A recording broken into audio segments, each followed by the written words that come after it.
My father taught me a cruel lesson when I was a child. He said if I cried, I had to be silent and accept that stranger as my mother.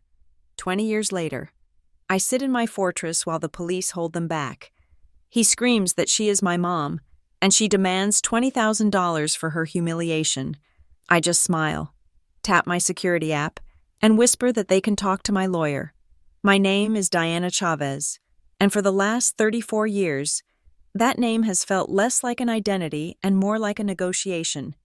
Today, however, sitting in the glass-walled sanctum of my home office in the quiet, affluent suburbs of Creston City, I finally feel the weight of it settling into place.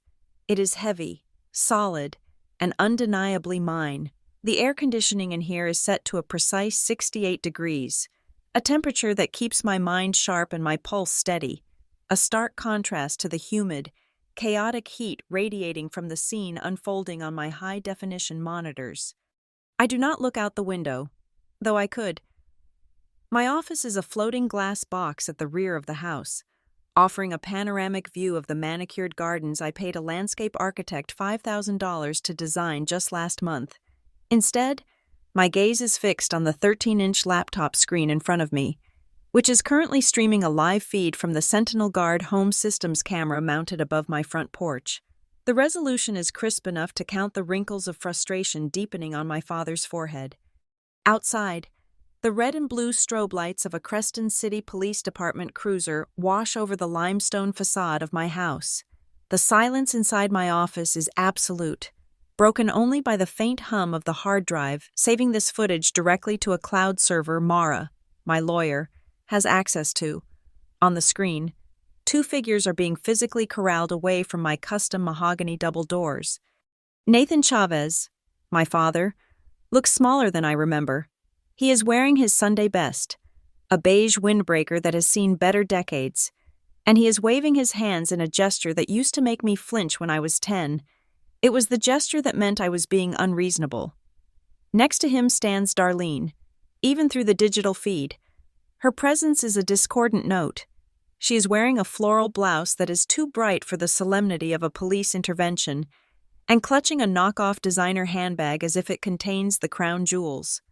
A police officer, a young man with a buzz cut and zero patience for suburban melodrama, steps into the frame. His body cam is likely recording, but my angle is better. I tap the volume key on my laptop, and the audio from the high-fidelity porch microphone floods my pristine office. "You do not have the right to be here," the officer says. His voice is flat, professional, and bored. He has likely dealt with domestic disputes before, but rarely in a neighborhood where the property taxes cost more than most people earn in 6 months. "Step away from the door, ma'am." My phone vibrates against the mahogany desk. The screen lights up, buzzing like an angry hornet. The caller ID reads, Darlene. For a second, I just stare at it. A ghost from a life I buried under spreadsheets and risk assessment algorithms is trying to claw its way through the digital connection. I do not feel fear. That is the surprising part. I feel a clinical curiosity. I am a risk analyst for Northbridge Analytics Group. I spend my days predicting disasters for Fortune 500 companies. I construct models to mitigate damage. This right here, this vibrating phone, is just another variable I have already accounted for. I slide my finger across the screen to answer, but I do not lift the phone to my ear. I press the speakerphone icon and set the device down next to the laptop, creating a bridge between the chaos outside and the silence inside. "You little ungrateful wretch!" Darlene's voice shrieks through the speaker, the audio slightly delayed compared to her mouth moving on the screen. It creates a jarring, dubbed movie effect. "You are humiliating me. Do you see what you are doing? You are humiliating me in front of the neighbors. Look at them staring." On the screen, I see her point a manicured finger at the house across the street, where Mrs. Gable is undoubtedly watching from behind her blinds. I say nothing. I lean back in my Herman Miller chair, crossing my legs. "You have to pay for this," Darlene continues, her voice cracking into that register she uses when she wants to play the victim and the aggressor simultaneously. It is a sonic weapon I have known since I was 11. I demand compensation for emotional distress. Do you hear me? Diana, you are going to pay for my blood pressure medication. You are going to pay for the gas we used to drive here. Nathan steps closer to the officer on the screen, and I can hear his voice bleed through both the phone and the computer speakers. Officer, please, you do not understand. This is my daughter. This is her house. We are family. We are just moving in. She knows we are coming. The officer does not budge. He rests his hand near his belt, not on his weapon, but ready to assert authority. Sir, the homeowner, Ms. Diana Chavez, triggered the silent alarm. The deed is in her name solely. We have a direct request from the property owner to remove trespassers. There is no record of you residing here. But she is my daughter, Nathan insists, his voice trembling with that specific blend of confusion and entitlement that defines him. Why would she call the police on her own father? Because she is confused. Darlene yells into her phone, and I watch her on the screen turn her back to the cop to scream at me. Diana, tell them to leave. Tell them you invited us. You owe me this. After everything I did for you, I raised you, I cleaned up after you, and this is how you repay me? By locking us out? I watch Darlene kick her heel against the stone step. It is a childish, petulant motion. You owe me at least $20,000 for today alone. Darlene screams. $20,000 for the humiliation, for the damage to my reputation. Do you know who I am in our town? People look up to me. And now I have police treating me like a criminal because you are having a tantrum. A tantrum. The word hangs in the cool air of my office. Suddenly, the audio shifts. Darlene is no longer talking to the phone. She is screaming at the air. At the camera lens she knows is there. Why are you doing this? Why are you crying about space? I am your mother. Why are you acting like a stranger? The phrase hits me like a physical blow to the sternum. Why are you crying? She is your mother now. The memory does not just surface, it invades. It superimposes itself over the HD video feed. I am 11 years old again, standing in the hallway of a drafty wooden house in the Midwest. The smell of stale cigarette smoke and cheap vanilla air freshener fills my nose. I am holding a plastic bag filled with my biological mother's scarves. The ones Darlene said smelled like dead people and needed to go. I am crying because I do not want to throw them in the dumpster. And there is Dad, sitting in his armchair, too tired from the garage, too weak to defend the memory of the woman he married first. Why are you crying? Diana, stop it. She is your mom now. You are making this difficult. My heart rate monitor on my smartwatch spikes, 110 beats per minute. I close my eyes for exactly 3 seconds. I breathe in through my nose, hold it for 4 counts, and exhale. I am not 11, I am 34. I have a net worth that Darlene cannot even calculate without a calculator. I own this house. I own the land it sits on. I own the data streaming into this room. I open my eyes. On the screen, the officer has taken hold of Darlene's arm. She is thrashing now, her face twisted into a mask of ugly, raw fury. Nathan is looking at the camera, looking for me, his eyes pleading for me to fix this, to be the good daughter, to smooth things over so he does not have to deal with the conflict. I lean forward toward the phone. My voice, when I find it, is not the shaky whisper of a child. It is the voice I use when I'm telling a CEO that his company is hemorrhaging capital and he needs to cut the infected limb off. I am not crying. Darlene, I say into the speakerphone.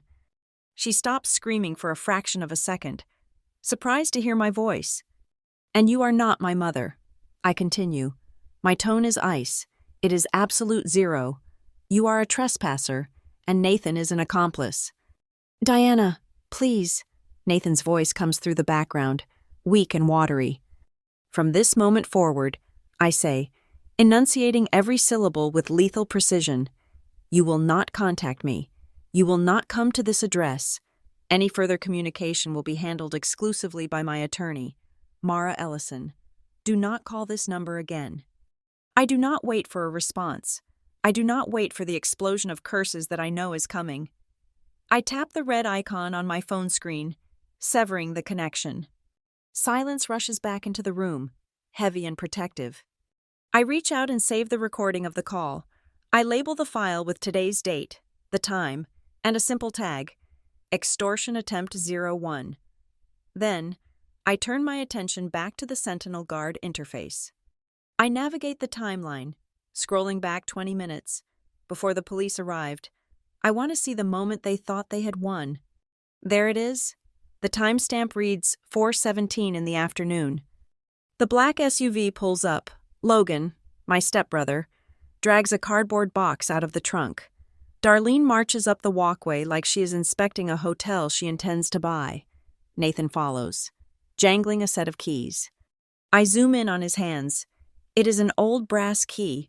I recognize it immediately. It is the key to my first apartment, the one I rented 10 years ago in the city. I must have given him a copy for emergencies, and he kept it. He actually thought a 10-year-old physical key would open a biometric smart lock in a custom-built home in 2025. I watch him try to insert the key into the sleek, black panel of the door scanner. It clinks uselessly against the hardened glass surface. He tries again, and again. He looks confused. He looks at Darlene, shrugging. Darlene pushes him aside and starts pounding on the door with her fist. I watch the replay of their arrogance. They did not call to ask if they could come. They did not ask if I had room. They just arrived, bringing their boxes and their entitlement, assuming that my boundaries were as flimsy as the walls of that old house in the Midwest. They assumed that the daughter who learned to swallow her tears to keep the peace was still waiting on the other side of that door. They were wrong. I take a sip of water from the crystal glass on my desk. My hand is perfectly steady. On the live feed, the police car is finally pulling away. Nathan and Darlene in the back seat, not under arrest, but being escorted off the premises to the nearest bus station. They look small. They look powerless. A thin, razor-sharp smile touches my lips. It is not a smile of happiness. It is the smile of a chess player who has just watched their opponent walk directly into a trap that was set 2 decades ago. Back then, one sentence from my dad was enough to extinguish my tears and force me into submission. Today, one signature from me on a police complaint will extinguish his entire concept of family. To understand why I built a fortress out of glass and silicon in Creston City, you have to understand the house where I learned that walls offer no protection if the enemy has a key. We have to go back more than 20 years. The setting was a small, rusting town in the Midwest, the kind of place where the wind cuts across the flat plains and rattles the siding of houses that have been settling into the mud for a century. We lived in one of those houses. It was a single-story wooden structure with a porch that groaned under the weight of winter snow and a roof that leaked whenever the spring rains came too hard. My mother, my real mother, had died 2 years prior. Her absence was a physical thing in that house, a silence that filled the rooms louder than any noise. My father, Nathan, was a mechanic at the local auto repair shop. He was a man of grease-stained knuckles and soft edges, a man who loved peace more than he loved truth. He came home every evening smelling of motor oil and exhaustion, looking for a place to rest his mind. Then came Darlene. I was 11 years old when she fully integrated herself into our lives. She was in her early 30s then, a woman who wore her insecurity like a coat of armor made of bright polyester and drugstore cosmetics. She had a laugh that sounded like glass breaking, sharp and too loud, which she used generously whenever my father was in the room. She called him Natty and rubbed his shoulders and told him he was the hardest working man in the county. But when his truck pulled out of the driveway in the morning, the performance ended. Her face would slacken into a mask of bored disdain. She would look at me not with hatred, but with the annoyance one reserves for a stain on a carpet that refuses to come out. The erasure began slowly. It was subtle at first, framed as tidying up or making a fresh start. A vase here, a throw pillow there, my mother's collection of porcelain birds, which used to line the mantel, migrated to a cardboard box in the garage. When I asked about them, Darlene smiled her thin, tight smile and said they were dust traps. And did I want my father to sneeze his way to an early grave? I accepted it because I was a child, and because I wanted my father to be happy. I wanted the house to feel like a home again, even if the air inside it felt thinner, harder to breathe. The breaking point came on a Tuesday in November. The sky was the color of a bruised plum, dark and heavy with impending snow. I came home from school, dropping my backpack by the door, and went straight to my bedroom. I had a ritual. Under my bed, I kept a shoebox. It was not special to anyone else, but it was the most valuable asset in my world. Inside was a silk scarf that still held the faint scent of my mother's lavender perfume, a birthday card she had written to me in her looping cursive, and a small silver locket she used to wear. I knelt on the floor and reached under the bed. My hand met only dust bunnies and cold linoleum. Panic, cold and sharp, spiked in my chest. I scrambled up, tearing the sheets off the bed. Pulling out drawers, it was gone. I ran to the kitchen, where Darlene was sitting at the table, flipping through a catalog and drinking diet soda. "Where is it?" I demanded, my voice trembling. "Where is the box from under my bed?" Darlene did not even look up. She turned a page, the paper making a crisp, snapping sound. "Oh, that old thing? I did a deep clean of your room today. Diana, it was full of junk, old papers, dirty rags. I tossed it." I froze. It was not junk. It was my mom. I ran to the back door, tearing it open, and sprinted to the large metal trash cans in the alley. They were empty. The garbage truck had come that morning. I stood there in the freezing wind, feeling a hollow space carve itself out inside my chest, a space so wide I thought it would swallow me whole. I screamed. It was a raw, animal sound that hurt my throat. Then I ran back inside, sobbing, my face wet and hot. "You threw her away!" I screamed at Darlene. "You threw my mom away!" Darlene stood up then. She did not yell. She just looked at me with that chilling calmness. "Stop being dramatic. Diana, we need to move forward. This house needs to breathe. You need to learn to let go of dead things." When Nathan came home an hour later, I was still crying. I was curled into a ball on the living room rug, shaking with the force of my grief. I thought, this is it. Dad will fix this. Dad will see what she did. Dad will send her away. Nathan walked in, his boots heavy on the floorboards. He looked at me, then he looked at Darlene. Darlene was standing by the stove, stirring a pot of stew, looking for all the world like the perfect, beleaguered housewife dealing with a difficult child. "Natty," she said, her voice dropping an octave into that soothing, fake register. "I tried to clean up her room a bit, help her get organized, and she has been screaming at me for an hour. My head is splitting." Nathan sighed. It was a sound of deep, bone-weary resignation.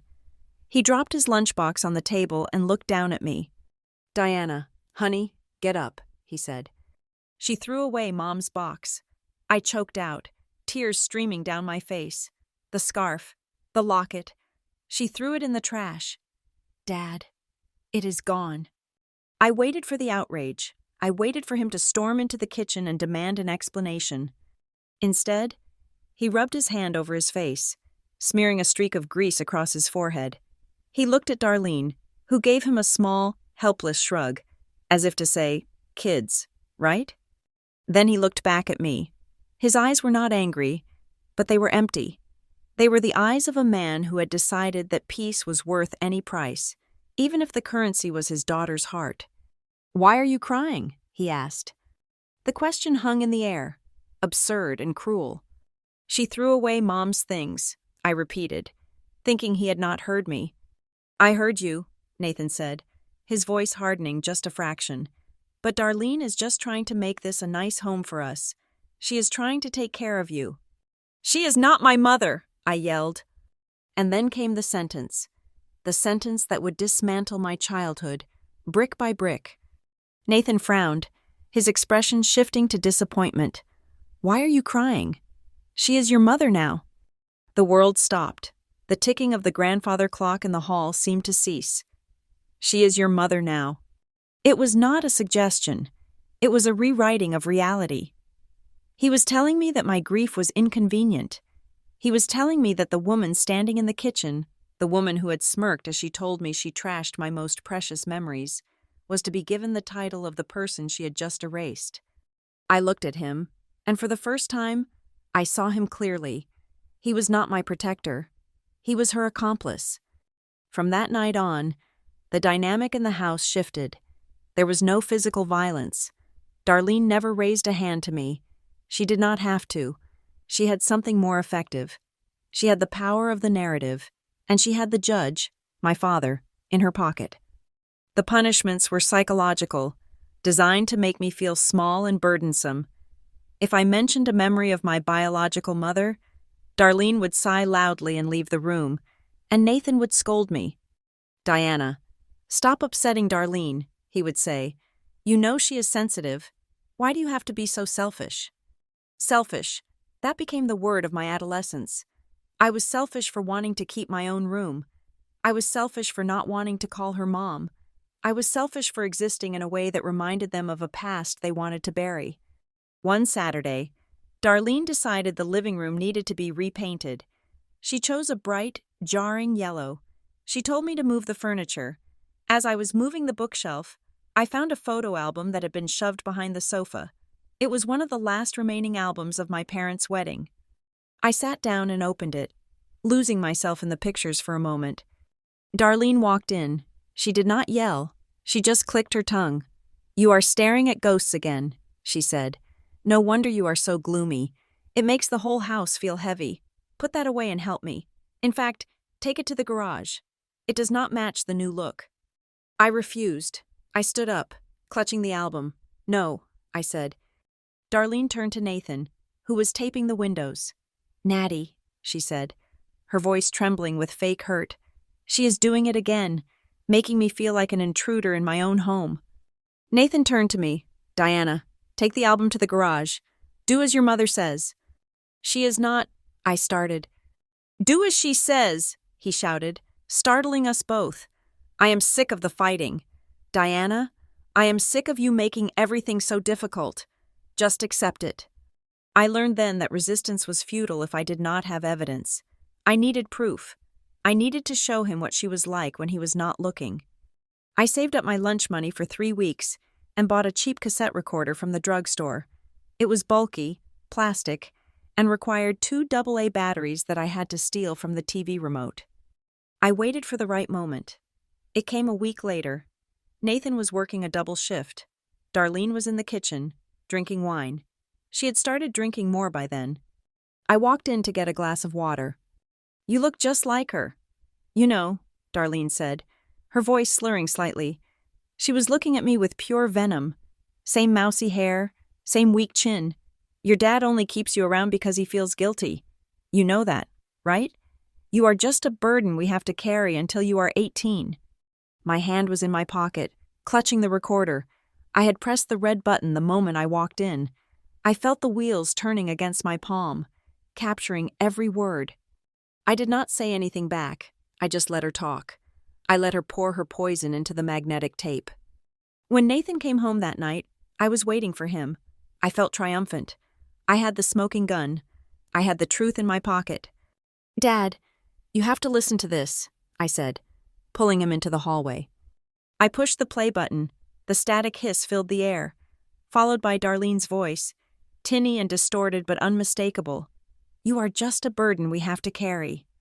I watched his face, waiting for the anger, waiting for him to realize he had been protecting a monster. He listened for 10 seconds, then his hand shot out and pressed the stop button. "Dad?" I asked.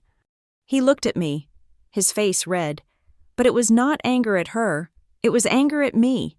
"You recorded her?" he asked, his voice low and dangerous. "You are spying on people in this house?" She said I was a burden. "Dad, listen to her." He snatched the recorder from my hand. "I am not listening to this. Diana, you are trying to trap her. You are trying to manipulate me. Do not dig up dirt. You are trying to blow up this family." He opened the back of the recorder, popped the cassette out, and pulled the magnetic tape out in a long, shiny ribbon, destroying the evidence right in front of my eyes. "We are a family," he said, dropping the ruined tangle of tape into the trash can. "Start acting like it." That was the night the child in me died. I realized then that truth did not matter to Nathan Chavez. Comfort mattered. The illusion of a happy marriage mattered. I was the anomaly. I was the glitch in his reality that kept trying to correct the code, and he hated me for it. I stopped arguing after that. I stopped crying. I became a ghost in my own house. I learned to hide my money. I learned to hide my thoughts. I learned that if I wanted to survive, I had to build a wall so high and so thick that neither of them could ever climb it again. I focused on my grades with a singular, terrifying intensity. I took extra classes. I applied for every scholarship I could find. I worked odd jobs and hid the cash in a hollowed-out biology textbook. The day I turned 16, I received my acceptance letter to a state university program for early admission. It was my ticket out. I packed my life into 2 suitcases. I did not take much. Darlene had thrown away most of what mattered anyway. As I walked out to the taxi I had called, Nathan stood on the porch. He looked older, smaller. He looked like a man who was starting to realize that the silence he had bought cost more than he could afford. "Diana," he called out, his voice cracking. "You do not have to go. We can work this out. Do not be angry at your mother anymore." He was still doing it, even as I was leaving. He was still trying to force the lie down my throat. I looked up at the window. Darlene was standing there, behind the lace curtain. She was not smiling. She was not frowning. She just watched me with cold, flat eyes, and then, slowly, she pulled the curtain shut. I turned my back on the house, on the lies, and on the man who had chosen a comfortable delusion over his own daughter. I got into the taxi and told the driver to drive. I did not look back. I swore to myself that the next house I lived in would have locks that I controlled, and no one, absolutely no one, would ever tell me who my family was again. Time is a great architect, but it is an even better accountant. It tallies every loss, every compromise, and every moment of silence, and eventually, it presents you with the bill. For the first decade of my adulthood, I spent every waking hour ensuring that I would have the resources to pay that bill when it arrived. I am 34 years old now. The frightened girl who hid a cassette recorder in her pocket is dead, buried under layers of education, ambition, and a carefully curated identity. I am Diana Chavez, the Director of Risk Analysis at Northbridge Analytics Group. My heritage is a blend of Latin and European ancestry, a fact that is written in the olive tone of my skin and the dark arch of my eyebrows. But to the corporate world, I am simply a machine of efficiency. I do not have hobbies in the traditional sense. I do not bake, I do not knit, and I do not attend social mixers unless they are mandatory for career advancement. My obsession is control. I view my life as a complex, high-stakes spreadsheet. Every relationship is an investment that requires a return. Every decision is a variable in an equation where the desired result is absolute security. My retirement funds are diversified across 3 continents. My insurance policies cover everything from flood damage to identity theft. I have optimized my existence to ensure that no one, absolutely no one, can ever blindside me again. For years, I rented apartments. High-rise units with doormen and key fobs were safe, but they were not mine. There was always a landlord with a master key, a maintenance man who could enter with 24 hours of notice. That potential for intrusion, however legal, made my skin crawl. I needed a fortress that answered only to me. 2 years ago, I found a plot of land in a new development on the outskirts of Creston City. It was an expensive neighborhood, sterile and quiet, populated by tech executives and surgeons who valued privacy as much as I did. I bought the land and hired an architect who specialized in brutalist modernism. I did not want a cozy cottage with flower boxes. I wanted structure. I wanted permanence. The house I built is a statement. It is composed of sharp angles, steel, and reinforced concrete. From the street, it looks impenetrable, a gray monolith softened only by strategic landscaping. The walls are 8 feet high. The courtyard is internal, invisible to the outside world, and at the back, overlooking the private garden, is my sanctuary, the glass-walled office where I spend my evenings. I call it the command center. But the physical walls are only the first line of defense.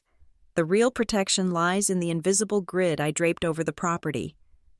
I spent $40,000 on the Sentinel Guard home systems installation. It is not just an alarm, it is a digital nervous system. There are high-definition cameras covering every inch of the perimeter, motion sensors on every window, and glass break detectors in every room. The locks are not mechanical. They are biometric and code-based, capable of being scrambled remotely in seconds. Everything feeds into an application on my phone. I am the only administrator. There are no spare keys hidden under mats. There are no codes given to cleaners. If someone wants to enter my world, they have to ask, and I have to grant permission. I kept this address a secret. This was the most crucial part of my security protocol. To my father, Nathan, and his wife, Darlene, I was a voice on the telephone that materialized 4 times a year. I called them on holidays and birthdays, always from my cell phone, never revealing my location. I am doing well. Dad, I would say, keeping my voice light and detached. Work is busy. I am traveling a lot. When are you coming to visit? Nathan would ask, his voice thick with that passive-aggressive longing that used to make me crumble. We miss you. Your mother, Darlene, was just saying how long it has been. I am afraid I cannot get away. I would reply, my schedule is fully booked until next quarter. I learned to cut the calls short before the guilt could find a foothold. I treated them like radioactive material. Exposure had to be limited to seconds to avoid contamination. I sent money occasionally, transferred electronically to Nathan's account, just enough to silence any complaints that I was ungrateful, but never enough to give them leverage. I was buying my freedom in installments. The only person who has ever stepped foot inside my fortress, the only person who knows the coordinates of my life, is Mara Ellison. We met in a contract law class during our sophomore year of college. Mara is sharp, cynical, and possesses a moral compass that points strictly to the letter of the law. She is now a litigator specializing in commercial and civil disputes. She is also the only person who has seen the cracks in my armor. It happened during our senior year. We were studying in her dorm room when her mother called. It was a normal conversation, full of laughter and gentle teasing. When Mara hung up, she looked at me and smiled. My mom is so annoying, she joked. She wants to know if I'm eating enough. I had frozen. My breath had hitched in my chest, and for a fleeting second, the image of Darlene standing in my childhood kitchen, throwing away my mother's locket, flashed before my eyes. I had a panic attack. Right there on Mara's rug. It was messy and humiliating. I ended up telling her everything. I told her about the gaslighting, the erasure, the sentence that Nathan had used to shackle me to a woman I despised. Mara did not offer pity. She did not give me a hug and tell me it would be okay. She looked at me with a terrifying intensity and said, "Then you make sure they never own you again. You become untouchable." Since then, Mara has been my legal shield. She reviewed the deed to my house. She set up the trust that holds my assets. She knows that Nathan and Darlene are not family, they are liabilities. For a long time, I thought I had won. I walked through the cool, silent corridors of my house, running my hands over the smooth plaster, feeling the hum of the server room where my security footage was stored. I had done it. I had escaped the suffocating gravity of that wooden house in the Midwest. I was safe. The past was nothing more than a few encrypted digital diary entries on a hard drive that I rarely opened. But control is an illusion that shatters the moment another human being decides to be unpredictable. It was a Tuesday afternoon, typical and gray. I was in my office at Northbridge, reviewing a risk assessment model for a logistics company in Europe. My assistant, a capable young man named David, knocked on my door. He looked uncomfortable. "Diana," he said, hesitating, "I have a call from HR. They transferred it to me because they were not sure how to handle it." I frowned, not looking up from my monitors. "Tell them to send an email. I am busy." "It is not about an employee," David said. He lowered his voice. "There is a woman on the line. She claims to be your aunt or a close family friend. She called the main switchboard and demanded to speak to someone in charge. She said she needs to arrange a meeting with you to discuss housing and family matters. My fingers stopped moving on the keyboard. The temperature in the room seemed to drop 10 degrees. Did she give a name? I asked, my voice perfectly steady despite the sudden violent thumping of my heart. She said her name is Darlene, David replied. She said it is urgent. I felt a cold prickle of sweat at the base of my neck. They had found me. Not my house, not yet, but they had found the one place I could not hide, my career. Darlene was not just calling to chat. She was calling to stake a claim. She was calling to leverage my professional reputation against my personal silence. Housing and family matters. The code was obvious. They wanted something, and they were willing to embarrass me at work to get it. Tell HR to block the number, I said. I stood up, smoothing the fabric of my skirt. Tell them it is a solicitation scam. I do not know anyone named Darlene who would call me here. And David? Yes? If she calls again, do not put it through. Alert security. I watched him leave, closing the door softly behind him. I sat back down, but the numbers on the screen no longer made sense. I felt hunted. The sensation was primal. It was the feeling of a deer sensing the snap of a twig in a dark forest. They were probing the perimeter. They were looking for a way in. I left work early that day. I drove home in silence, checking my rearview mirror every few minutes, irrational paranoia gripping my chest. When I pulled into my driveway, the sight of the high concrete walls usually brought me peace. Today, they felt like the walls of a bunker. I walked into the courtyard. The sun was setting, casting long, sharp shadows across the limestone pavers. The air was cool. I walked to the center of the space, where a small, minimalist fountain trickled water over a slab of black granite. I reached out and placed my palm against the rough texture of the exterior wall. It was cold, solid, and unyielding. I pressed my hand against it until the grit dug into my skin, grounding me in the reality of the present. They think I am still that little girl, I whispered to the empty air. They think they can call my office and I will shrink. They think they can show up and I will open the door because of a biological accident called fatherhood. I looked up at the camera lens mounted in the corner of the courtyard, the red LED blinking slowly like a heartbeat.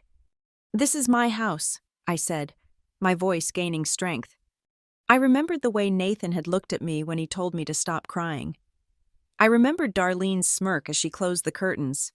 They had thrived on my silence. They had banked on my compliance. But they had forgotten that children grow up. They had forgotten that the girl who learned to hide her money in a biology textbook would eventually learn to build walls that were taller and stronger than their guilt trips. I took a deep breath, smelling the ozone of the coming evening and the faint scent of the jasmine I had planted along the fence. No one, I said, feeling the words vibrate in my chest. Not even Dad. No one is allowed to bring anyone to live here. Not ever again. I turned and walked toward the glass doors of my living room. I took out my phone and opened the Sentinel Guard app. I checked the status of every lock. I verified the backup battery levels. I scrolled through the event log to ensure there had been no unauthorized attempts to access the keypad. Everything was secure. Green lights across the board. I went into my kitchen, poured a glass of water, and stood looking out at the dark garden. I was ready. If they wanted a reunion, they would get one. But it would not be at a dinner table with forced smiles and swallowed insults. It would be on my turf, under my cameras. And according to my rules, I was not the victim anymore. I was the architect of my own defense, and God help anyone who tried to breach the perimeter. The Tuesday afternoon sun was filtering through the floor-to-ceiling windows of the Northbridge Analytics conference room, casting long geometric shadows across the polished mahogany table. I was standing at the head of the room, a laser pointer in my right hand, navigating a complex risk projection model for a client in the renewable energy sector. The air smelled of stale coffee and expensive cologne. Prevention is not about stopping the event, I said, my voice steady and authoritative. I made eye contact with the chief operating officer, a man who respected nothing but hard data. Prevention is about mitigation. It is about recognizing the anomaly before it becomes a catastrophe. We build redundancies not because we expect to fail, but because we know that chaos is the only constant variable. The room was silent. 12 highly paid executives were listening to me, nodding in agreement. I felt powerful. I felt in control. This was my domain. Here, I could predict the future using algorithms and historical data. Here, nothing could surprise me. Then, my phone vibrated against the table. It was not a call.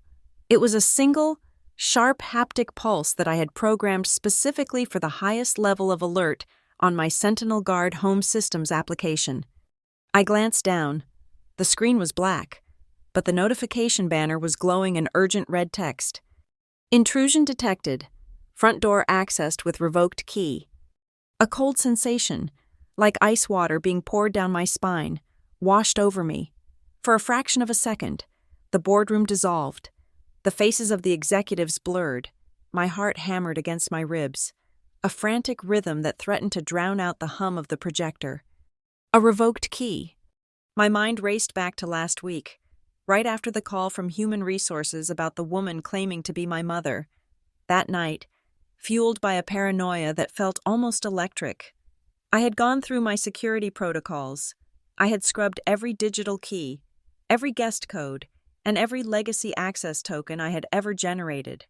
I remembered deleting a user profile named Dad, linked to a spare RFID fob I had mailed to him 5 years ago when I lived in the city.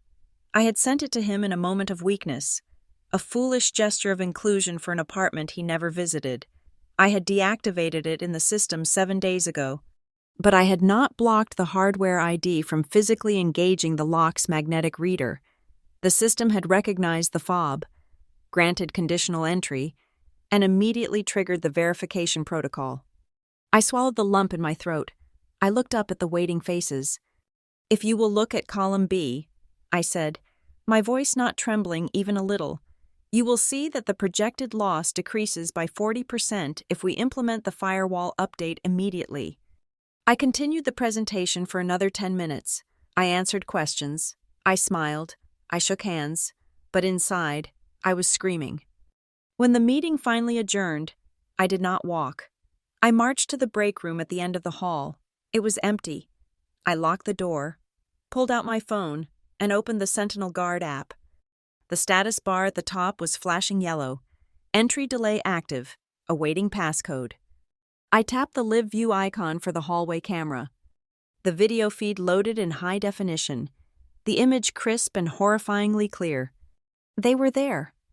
My father, Nathan, stood in the center of my foyer.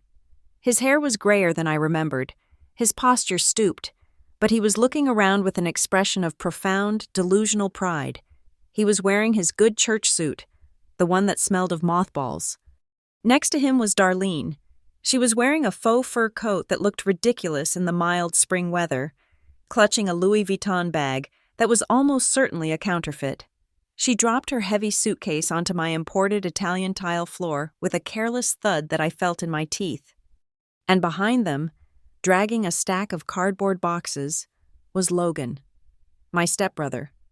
He was in his early 20s now, lanky and sullen, wearing a hoodie and looking like he would rather be anywhere else. I turned the volume up. "See?" Nathan said, gesturing grandly at the vaulted ceiling and the abstract art on the walls. "I told you, Diana has done well for herself. This is a good house, a strong house." Darlene unbuttoned her coat and threw it onto the velvet bench by the door. "It is about time she shared it," she said, her voice sharp and echoing in the empty space. "She has been hoarding all this space while we rot in that drafty old shack." She walked over to the living room and sat down heavily on my beige linen sofa. I winced. She did not even take off her shoes. "Logan, put those boxes in the kitchen," Darlene commanded, "and see if she has anything to eat. I am starving." Logan grunted and kicked the kitchen door open. "Nice place," he muttered. "Where's the TV?" Nathan was beaming. He walked over to the mantel, running his hand along the smooth stone. "It is a family home," he said softly, as if convincing himself. "She is my daughter. It is right that we are here. From now on, we are a family reunited. No more secrets. No more distance. It was sickening. It was a violation so profound that I felt nauseous.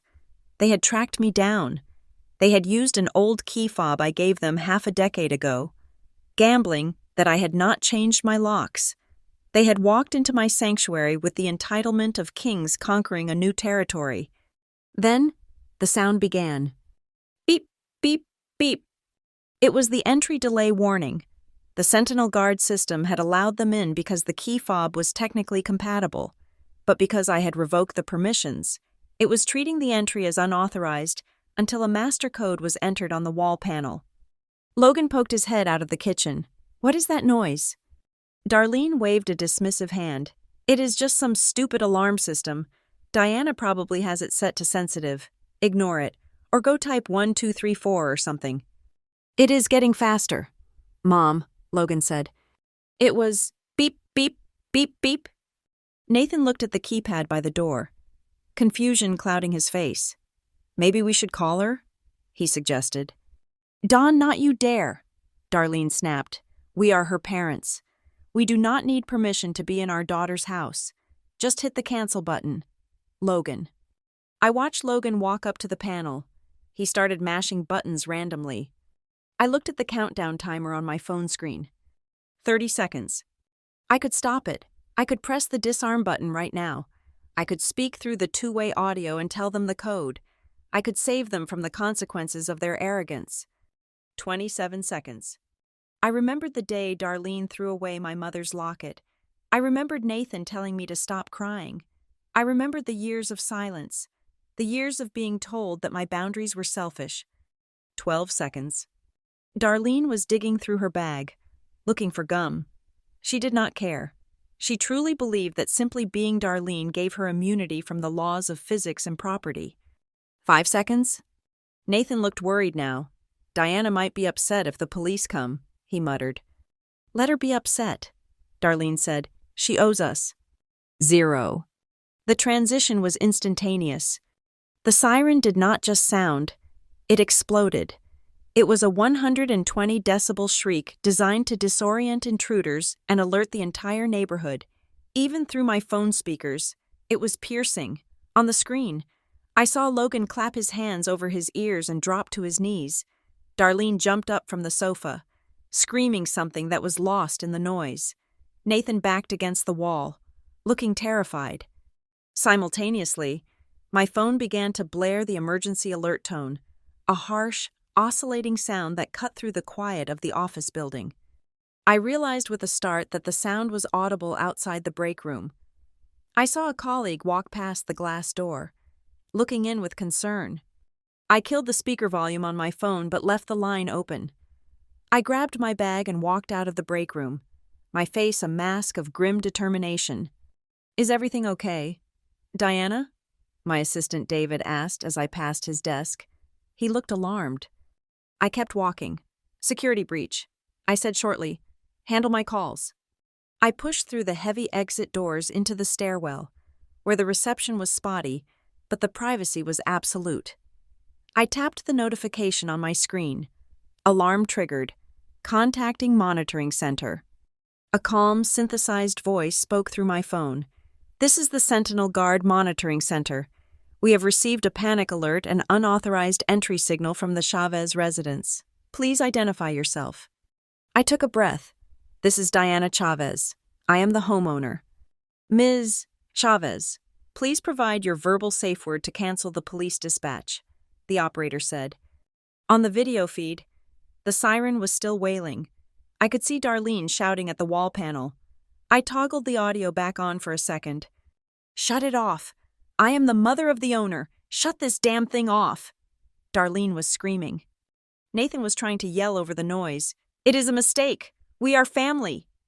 The operator's voice came back, calm and expectant. "Ms.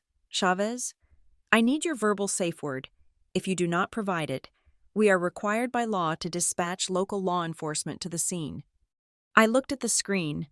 I looked at the people who had stolen my childhood joy, who had gaslit me into believing I was a burden, and who were now standing in my hard-earned sanctuary, demanding ownership of my success. Darlene was now hitting the keypad with her shoe. I closed my eyes. I thought about the word family. I thought about the word mom. Ms. Chavez? The operator asked again, a hint of urgency entering her voice. I opened my eyes. I watched Nathan cower in the corner of my foyer. I did not give the password. I stayed silent. I let the seconds tick by, each one a hammer blow against the bridge that connected me to them. Ms. Chavez, since you are unable to provide the safe word, we are dispatching units from the Creston City Police Department immediately. Stay on the line or move to a safe location. I watched the status on my app change from awaiting verification to alarm confirmed. Police dispatched. I pressed the mute button on my phone, but I did not hang up. I watched Darlene realize that the noise was not stopping. I watched the color drain from Nathan's face. "Why are you crying?" I whispered to the tiny digital image of my father. "She is your wife. She can fix it." But she could not. And for the first time in my life, neither would I. The notification appeared on my phone screen like a digital gavel striking a sounding block. Local authorities have been notified. Estimated arrival time, 4 minutes. I stared at the words, feeling a strange cocktail of nausea and absolute clarity. The siren was still echoing in my mind, even though I had muted the audio feed from the house. In the quiet of the office stairwell, the silence felt heavy, pressurized. Then, the call came. The screen displayed an unknown number with a local area code. I knew who it was. I slid my thumb across the glass, accepting the call, but I did not speak first. "Ms. Chavez?" a male voice asked. It was deep, authoritative, and laced with the static of a radio dispatch in the background. "This is Officer Miller with the Creston City Police Department dispatch. We have received a verified intrusion alarm at your residence on Oak Ridge Drive. We have units en route. Are you currently at the location?" "No," I said. My voice was low, barely a whisper in the concrete echo chamber of the stairwell, but it was steady. "I am at my office in the city. The house is empty." "Okay," Officer Miller said. "The system indicates a front door breach. We have reports of individuals on the premises. Do you have any guests staying with you? Do you have any service personnel scheduled for today?" "No," I repeated. "No guests? No service personnel? No one has permission to be inside that house." There was a pause on the other end. The sound of typing. "Ms. Chavez. The individuals on site. One of them has apparently spoken to the monitoring center through the panel. He claims to be your father. He claims this is a misunderstanding and that they are moving in." I closed my eyes. I pressed my forehead against the cold metal railing of the stairs. I could hear Nathan's voice in my head, the same wheedling tone he used when he wanted me to apologize to Darlene for something I had not done. "It is just a misunderstanding. Diana, just go along with it." "He is lying," I said. "Ms. Chavez?" "The individuals at my door are Nathan Chavez and Darlene Chavez," I said, enunciating their names as if I were reading a suspect list. "They do not live there. They have never lived there. They were not invited. The key they used was revoked a week ago. They are trespassing." I heard the officer take a breath. "Okay, that changes things. If they are claiming residency—" "They are not residents." I cut him off, my voice sharpening. "I am the sole owner on the deed. There is no lease. There is no verbal agreement. They have never spent a night under that roof. They broke in." "I understand," the officer said. "Officers are arriving on the scene now. We will secure the perimeter. Do you want to press charges if they refuse to vacate?" I did not hesitate. The little girl who used to hide in her bedroom would have begged for peace. The woman who built a fortress out of concrete and glass knew that peace was only possible when boundaries were enforced with steel. "Yes," I said, "I want them removed, and if they damaged my property, I will press charges." I hung up. My hand was shaking, not from fear, but from the adrenaline dump of finally saying the words I should have said 20 years ago. "No, you cannot come in." Almost immediately, my phone began to spasm. Nathan calling, Darlene calling, Nathan calling.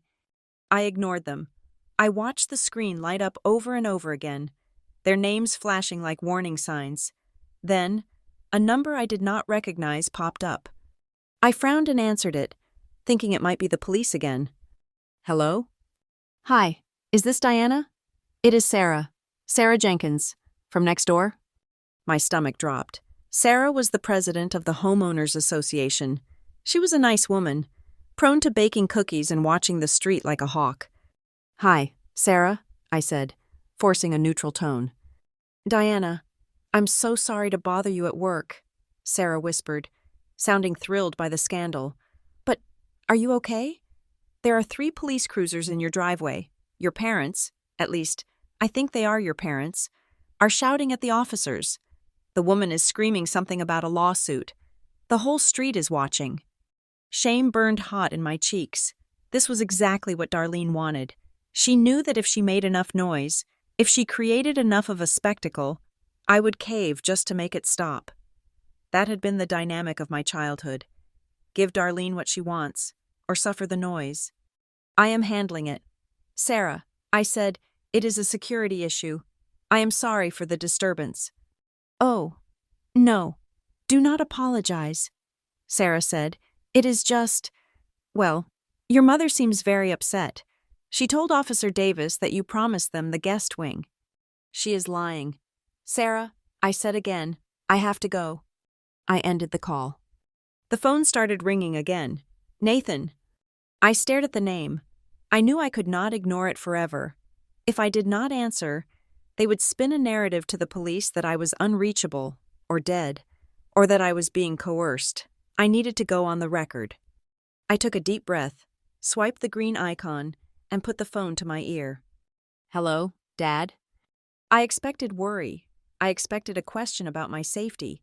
I expected, perhaps foolishly, an apology. Diana, are you insane? Nathan screamed. His voice was so loud, I had to pull the phone away from my ear. He was not just angry, he was hysterical. What is wrong with you? He shouted. Why are there cops here? Why are they pointing tasers at us? You need to tell them to stand down right now. Tell them who we are. I walked down a few steps, pacing the landing. I know who you are. Dad, you are the people standing on my porch without an invitation. Invitation? Nathan sputtered. I am your father. Since when do I need an invitation to visit my daughter? We are moving in. We brought the boxes. You knew we were coming. I stopped pacing. I gripped the railing. I never agreed to that. In fact, I distinctly remember telling you last Christmas that I did not have room, and I remember revoking the key you just used to force your door open. It is a family home, Nathan yelled. That is what you said. You said you built a big house. I said I built a house. I corrected him. I never said it was for you. You are embarrassing us, he cried, his voice cracking. Do you see the neighbors? They are all out on their lawns. We look like criminals. Diana, you are treating us like common criminals.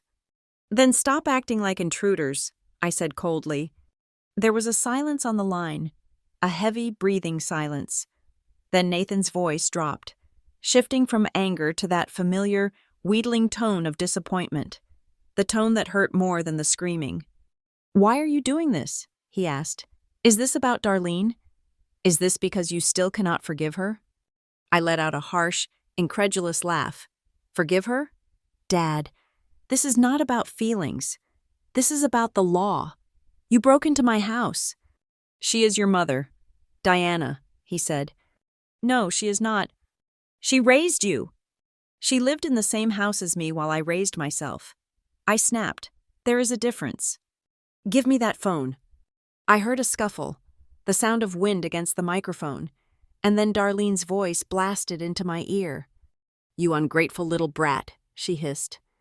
Hello, Darlene, I said. Do not you. Hello me, she screamed.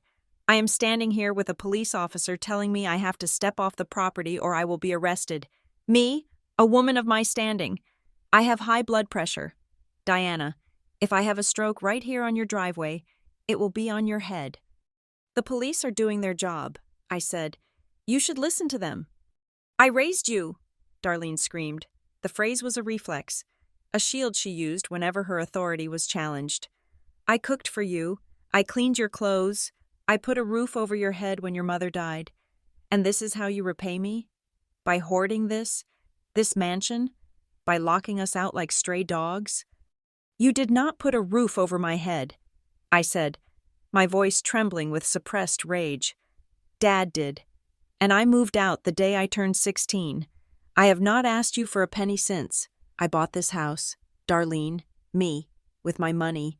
My name is on the deed, not yours, not Dad's, mine. So what? She countered. You have plenty. Look at this place. You have empty rooms. We are family. Family helps each other. You think you are so special because you got some fancy job in the city? You are nothing without us.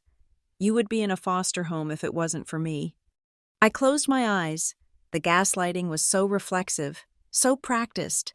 She was rewriting history in real time, painting herself as the savior and me as the villain, just like she did when I was 11. You have 5 minutes to leave, I said, or I tell the officers to arrest you for trespassing. Darlene's breathing was jagged on the other end. For a moment, she didn't speak. Then, the rage evaporated, replaced instantly by a weeping, pitiful sob. It was a performance I had seen 1,000 times. Diana, please, she wailed. We have nowhere else to go. The bank took the house. I froze. What? They foreclosed, she sobbed. We have been living in a motel for a week. We ran out of money. Logan lost his job at the warehouse. We just wanted to be with family. We thought you would want to help. We are desperate. Diana, would you really throw your old father out on the street? I gripped the phone tighter. This was new information, or it was a new lie. With Darlene, it was impossible to tell where the tragedy ended and the manipulation began. If you needed help, you should have asked, I said slowly. You do not break into my house. We were scared you would say no, she cried, because you are so cold. You have always been so cold to me. I looked at the time on my watch. I had a meeting in 20 minutes. I had a life. I had a career. And right now, I had 2 emotional terrorists holding my front porch hostage. I am not letting you in. I said, go back to the motel. I will transfer money for a week's stay, but you are not staying in my house. Suddenly, the sobbing stopped. The switch was flipped again. The pity vanished, replaced by a voice that was low, venomous, and terrifyingly calm. You think you can just pay us off? Darlene asked. You think you can treat us like charity cases? I am offering you a solution, I said. Take it or leave it. You know, Diana, Darlene said, her voice dropping to a conspiratorial whisper. I see where you work. Northbridge Analytics. Very fancy. Very corporate. A chill ran down my spine that had nothing to do with the air conditioning. What does that have to do with anything? I was just thinking, Darlene said, savoring the words. What would your bosses think? What would those people in their expensive suits think if they knew their director of risk analysis was abusing her elderly parents? I stopped breathing. What did you say? I whispered. I mean, Darlene continued, her tone light and conversational. It would look very bad, wouldn't it? If the local news found out that Diana Chavez, the woman who predicts the future, let her own father sleep in a gutter while she sat in a glass tower. I bet your HR department has a policy about reputational risk. Isn't that what you do? Risk? She was not just a stepmother anymore. She was a predator. She had analyzed my life, found the one thing I valued as much as my home, my career, and she was holding a knife to its throat. Are you threatening me? I asked. I am just a concerned mother, Darlene said sweetly. I am just saying, if we have to sleep on the street tonight, I might have to make a few calls. I might have to go on social media. People love a sad story about an abandoned mother, and I have so many stories I could tell. Diana, about how unstable you were as a child, about your anger issues, about how you lied. I felt the walls of the stairwell closing in. It was a masterstroke. She knew I had built my entire identity on being calm, rational, and in control. She was threatening to paint me with the brush of insanity that she had used to silence me when I was a child. She was going to drag the messy, screaming chaos of my childhood into the pristine lobby of Northbridge Analytics. "You wouldn't," I said. "Try me," she hissed. "Call off the dogs. Diana, tell the police it was a mistake. Tell them to let us in. Or tomorrow morning, every partner at your firm is going to receive an email detailing exactly what kind of heartless monster they have hired." I stood there, paralyzed. I could hear Nathan in the background, muttering something about just wanting to go inside and sit down. He didn't even realize what she was doing. Or maybe he did. And he just didn't care, as long as he got his recliner. Darlene waited. She knew she had landed a hit. I looked at the notification on my phone. Intrusion detected. She had broken into my house. Now she was trying to break into my life. I took a deep breath. I thought about Mara. I thought about the recording device I had activated the moment I picked up the phone. "Do what you have to do." "Darlene," I said, my voice shaking but resolute. "What?" She sounded surprised. I said, "Do it." I repeated, "Call them, email them, but get off my property." "Diana, do not be stupid." "The conversation is over," I said. "And Darlene?" "What?" she snapped. "I am recording this call." I hung up before she could scream. I stood in the silence of the stairwell for a long time, staring at the phone. My hands were trembling violently now. I had called her bluff, but I knew, with a sickening certainty, that it wasn't a bluff. She would do it. She would burn my reputation to the ground just to warm herself by the fire. I opened my contact list and scrolled down to the letter M. Mara Ellison. I pressed call. It was time to stop playing defense. It was time to go to war. The silence that followed the end of the call was not empty. It was heavy, suffocating, and vibrating with the echo of Darlene's threat. I lowered the phone from my ear, my hand trembling slightly. It was a physiological reaction, a release of adrenaline, but my eyes remained dry and cold. I stared at the blank screen of my smartphone, seeing not the reflection of my office ceiling, but the precise, calculated dismantling of the last illusion I held about my father.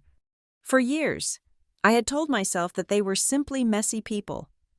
I had convinced myself that Nathan was weak and Darlene was insecure, and that their chaotic orbit was just a family quirk I had to manage from a distance.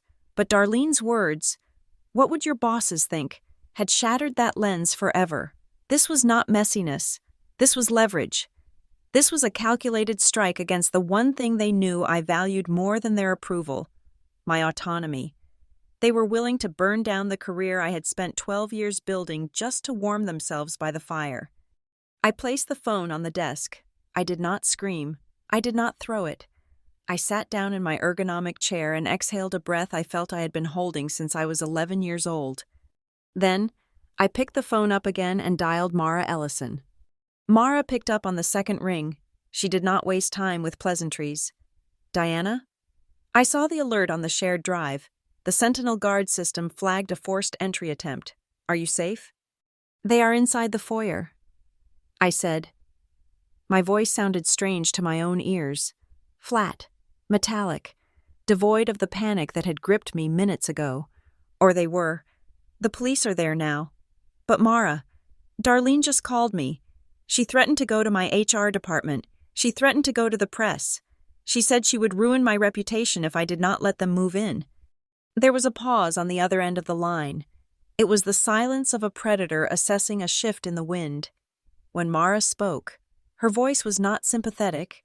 It was sharp, energized, and utterly ruthless. "She threatened you?" Mara asked. "Explicitly?" "Yes," I said. "She said she would tell my partners I was abusing my elderly parents.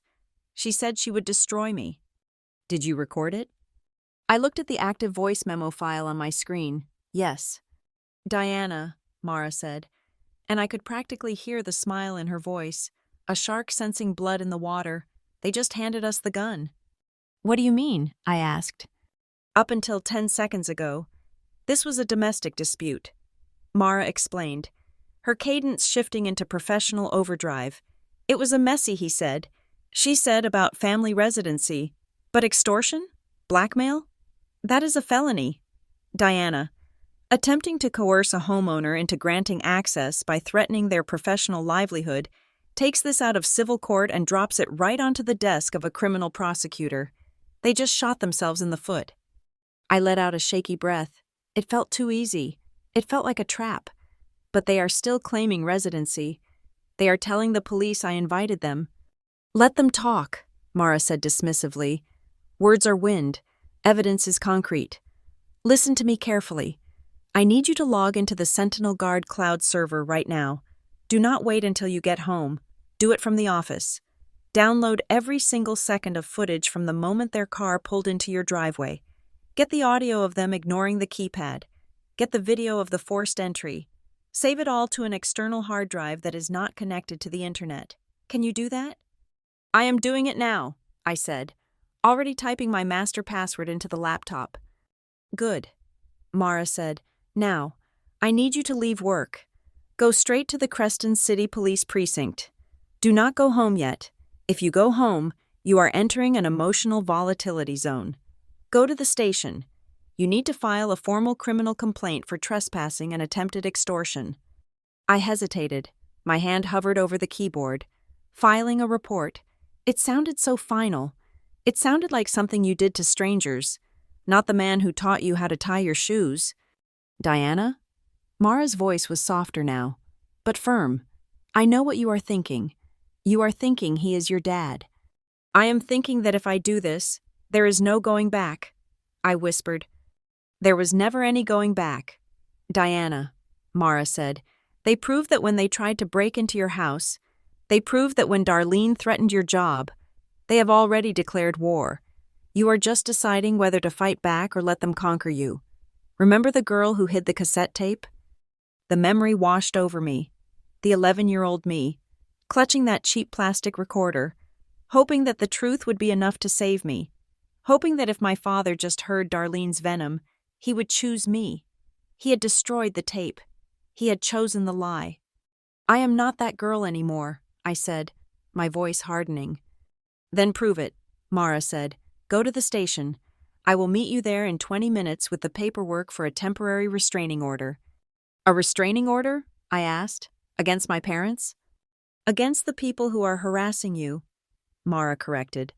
We are going to bar them from coming within 500 feet of your home or your workplace. We are going to make sure that if Darlene even thinks about dialing your HR director, she will be violating a court order. I hung up the phone. I watched the download progress bar on my screen. 100% complete. I pulled the external hard drive from the USB port. It was a small, silver rectangle, cold to the touch. It contained the proof of their betrayal. I slipped it into my purse, stood up, and smoothed the fabric of my skirt.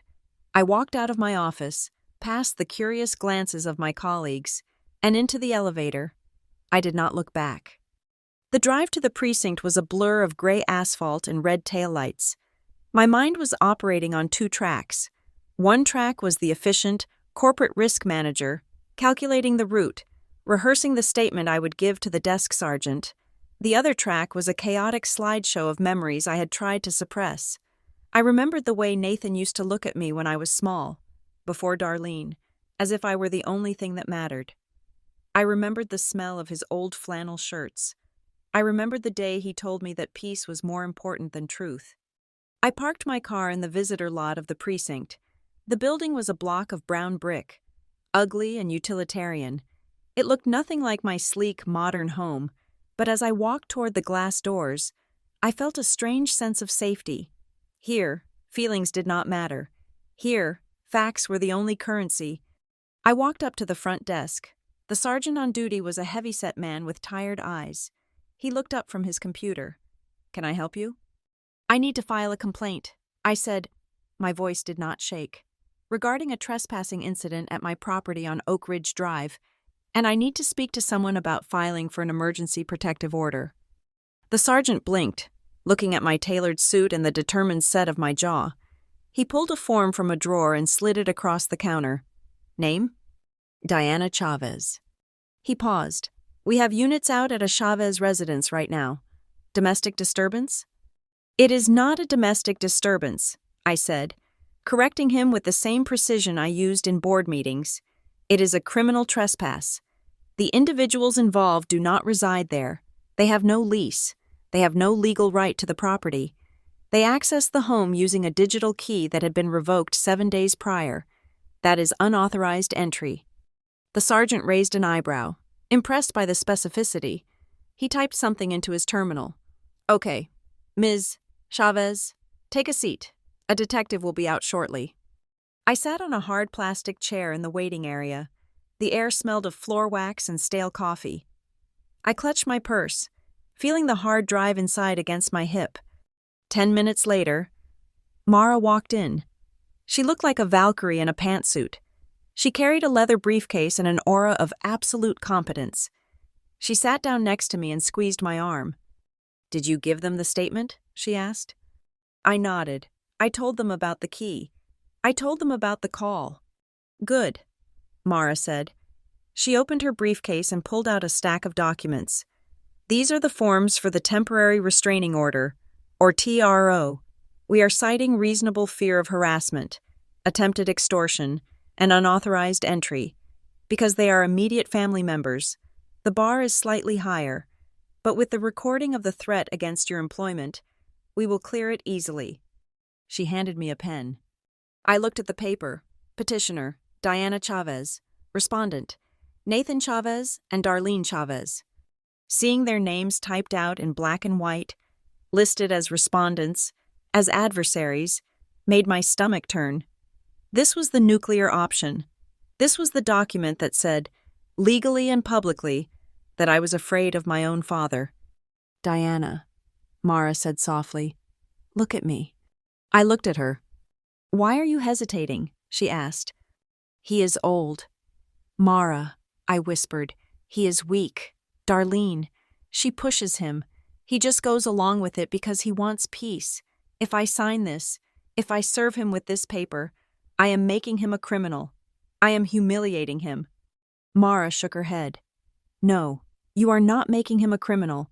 He made himself a criminal when he walked through a door you told him was closed. And as for Darlene pushing him? Diana, he is an adult man. He has eyes. He has ears.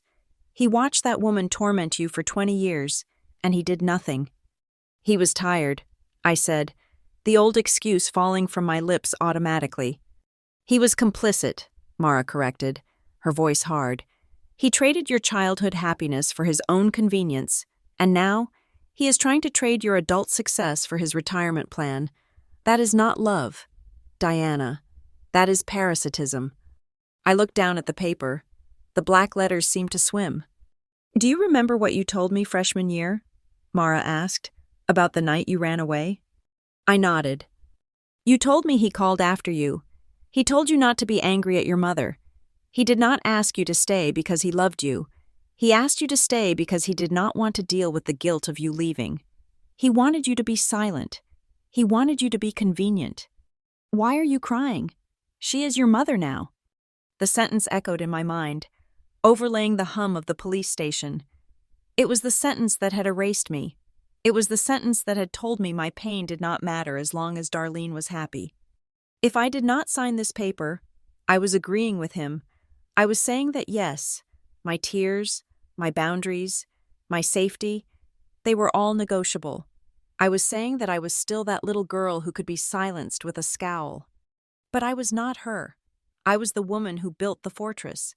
I was the woman who assessed risk for a living. And the risk assessment was clear. Nathan and Darlene were a liability I could no longer afford to carry. I uncapped the pen. The ink was black. I placed the tip of the pen against the signature line. "I am not doing this to hurt them," I said, more to myself than to Mara. "No," Mara said, "you are doing this to save yourself."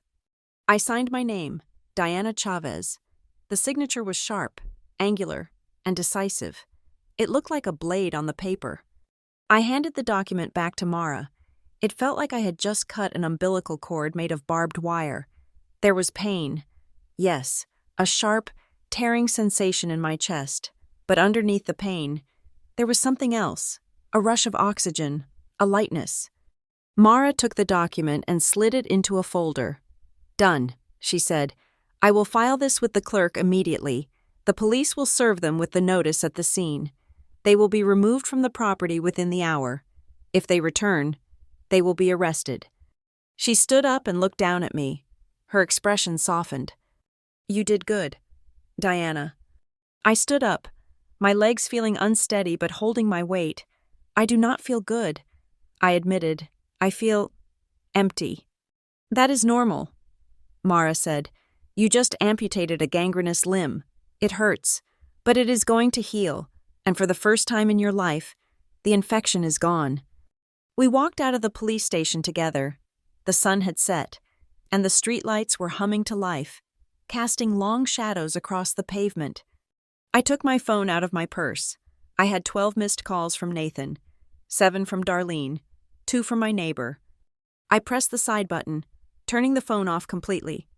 Mara walked me to my car. Before I got in, she put a hand on my shoulder. Diana, she said, looking me in the eye, listen to me. Tonight, you are going to go to a hotel. Do not go back to the house yet. Let the police do their job. Let the legal wall go up. I nodded. Okay. And one more thing. Mara said, stop telling yourself that you are a bad daughter. This is not a story about a daughter fighting her stepmother. This is a story about a woman protecting her property and her sanity. You are a homeowner, you are a citizen, and the law stands with you. I looked at her, and for the first time that day, a genuine smile touched my lips. It was small, and it was sad, but it was real. Thank you, Mara, I said. I got into my car and started the engine. As I pulled out of the lot, I looked in the rearview mirror. The police station receded behind me, a fortress of law and order. I drove toward the city center, toward a hotel where no one knew my name, where the doors locked with a card only I possessed. I had signed the paper, I had drawn the line. The silence that filled the car was not the silence of suppression anymore. It was the silence of the aftermath. The war was openly declared, and for the first time in 20 years, I was not armed with tears. I was armed with the law. The silence that followed the restraining order did not last long. In fact, it was not silence at all. It was merely the deep breath before a scream. I should have known that Darlene would not accept a legal defeat with grace. To a woman like her, a court order was not a boundary. It was a challenge to her narrative dominance. If she could not force her way through my front door, she would try to burn the house down from the outside using the only fuel she had in abundance: lies. It started 48 hours after the police escorted them off my property. I was sitting in my living room, the lights dimmed, reviewing a quarterly report on emerging market volatility. My phone buzzed. It was a text message from a cousin I had not spoken to in 6 years, a woman named Maria who lived 3 states away and usually only communicated via Christmas cards. Diana. The message read, I know it is none of my business, but I thought you should see this. Your mom is posting these everywhere. Attached was a screenshot from Facebook. I clicked on the image. It was a photo of Darlene, teary-eyed and disheveled, standing on the sidewalk just outside the perimeter of my property. In the background, slightly blurred but recognizable, was the rear bumper of a police cruiser. The caption was a masterpiece of creative fiction. Heartbroken, after driving 500 miles to surprise our daughter, we were locked out in the cold. We paid for that house. We put everything we had into her future to help her buy it for tax reasons. And now that she has the deed, she calls the police on her own elderly parents, thrown out on the street like garbage. Please pray for Nathan. His heart cannot take this betrayal. I stared at the screen. The text was not just a lie. It was a strategic missile aimed at the foundation of my life. She was claiming financial ownership. She was claiming that my fortress, the one I had built with every bonus check and overtime hour I had earned over 12 years, was actually a tax shelter funded by a mechanic and a housewife who had just told me they were broke. A cold fury settled in my stomach. It was not the sadness of a daughter. It was the indignation of an investor whose asset was being devalued by slander. I typed a reply to Maria. It is not true. Maria, I bought the house alone. They broke in. Maria replied instantly. I figured. She is tagging everyone. Diana, even people from your high school. Just be careful. I set the phone down. I did not engage. Engaging would give the lie oxygen. Instead, I forwarded the screenshot to Mara with a subject line, evidence for defamation suit. The next morning, the second wave hit. This time, it was Nathan. My phone rang at 10 in the morning. I was in my car, driving to Northbridge. I saw his name on the dashboard display. I debated ignoring it, but Mara had advised me to answer recorded calls to gather evidence of their mindset. I tapped the answer button on the steering wheel. This call is being recorded, I said immediately. There was no screaming this time, no rage. Instead, I heard a sound that was infinitely more dangerous because it had worked on me for so long. The sound of a beaten, weary man. Diana, Nathan said, his voice trembling. Why are you doing this to us? I kept my eyes on the road. I am not doing anything to you. Dad, I am protecting myself. We are staying at a Motel 6 on the highway, he said. The beds are hard. Your mother, Darlene, she cried all night. She is humiliated. Diana. She posted a lie on Facebook claiming she paid for my house. I said, that does not sound like humiliation. That sounds like a marketing campaign. She is just upset, Nathan pleaded. Look, honey, I need to tell you something. We did not just come for a visit. We lost the house. I gripped the steering wheel tighter. Darlene had mentioned a foreclosure, but hearing it from him made it real. The bank took it? I asked. Nathan let out a long, ragged sigh. I refinanced a few years ago to help Darlene's brother with a business idea. It went bad. We could not keep up with the payments. They gave us 30 days to vacate. We have nowhere else to go. Diana, I just wanted to be near my daughter for the last few years of my life. Is that a crime? It was a perfectly crafted guilt trip. The helpless old man, the financial victim, the loving father who just wanted connection. A part of me, the part that still remembered him teaching me to ride a bike, wanted to turn the car around. But then I remembered the tax fraud accusation. I remembered the revoked key. I can help you, I said, keeping my voice devoid of emotion. You can? Hope surged in his voice. Oh, thank God. I knew you were still my little girl. So we can come over? I can tell Darlene to pack? No, I said. The silence on the line was instant. I said I can help you. I repeated. I can wire you $5,000 today. That is enough for a deposit on a rental apartment and 2 months of rent in this area. I will have Mara draw up a loan agreement. 0% interest. You can pay me back whenever you can. A loan? Nathan asked, his voice flat. You want your father to sign a contract? If you need money, I will provide it. I said, but you are not living in my house. That boundary is absolute.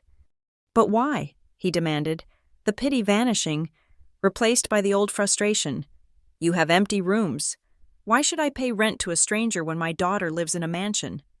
Because I do not feel safe with you in my home. Dad, I said. That is ridiculous, he snapped. Safe? I am your father. You stood by and watched Darlene erase my mother. I said, you let her treat me like a burden. And 2 days ago, you watched her threaten to destroy my career. And you said nothing. You are not a safe person. Nathan, you are an accomplice. There was a pause, and then he spoke with a venom that shocked me. You really are broken, aren't you? He spat. That lawyer has poisoned you. You care more about your money and your contracts than your own blood. You are going to die alone in that big concrete box. Diana, and you will deserve it. I did not flinch. I will take that risk. I said, the offer for the loan stands until 5 this afternoon. After that, it is withdrawn. I hung up. I did not cry. I felt lighter. He had shown his hand. It wasn't about being near me. It was about accessing my resources without accountability. I thought the worst was over. I was wrong. When I arrived at Northbridge Analytics an hour later, the atmosphere on the executive floor was strange. Usually, my assistant David would greet me with a coffee and a rundown of the morning's emails. Today, He was not at his desk.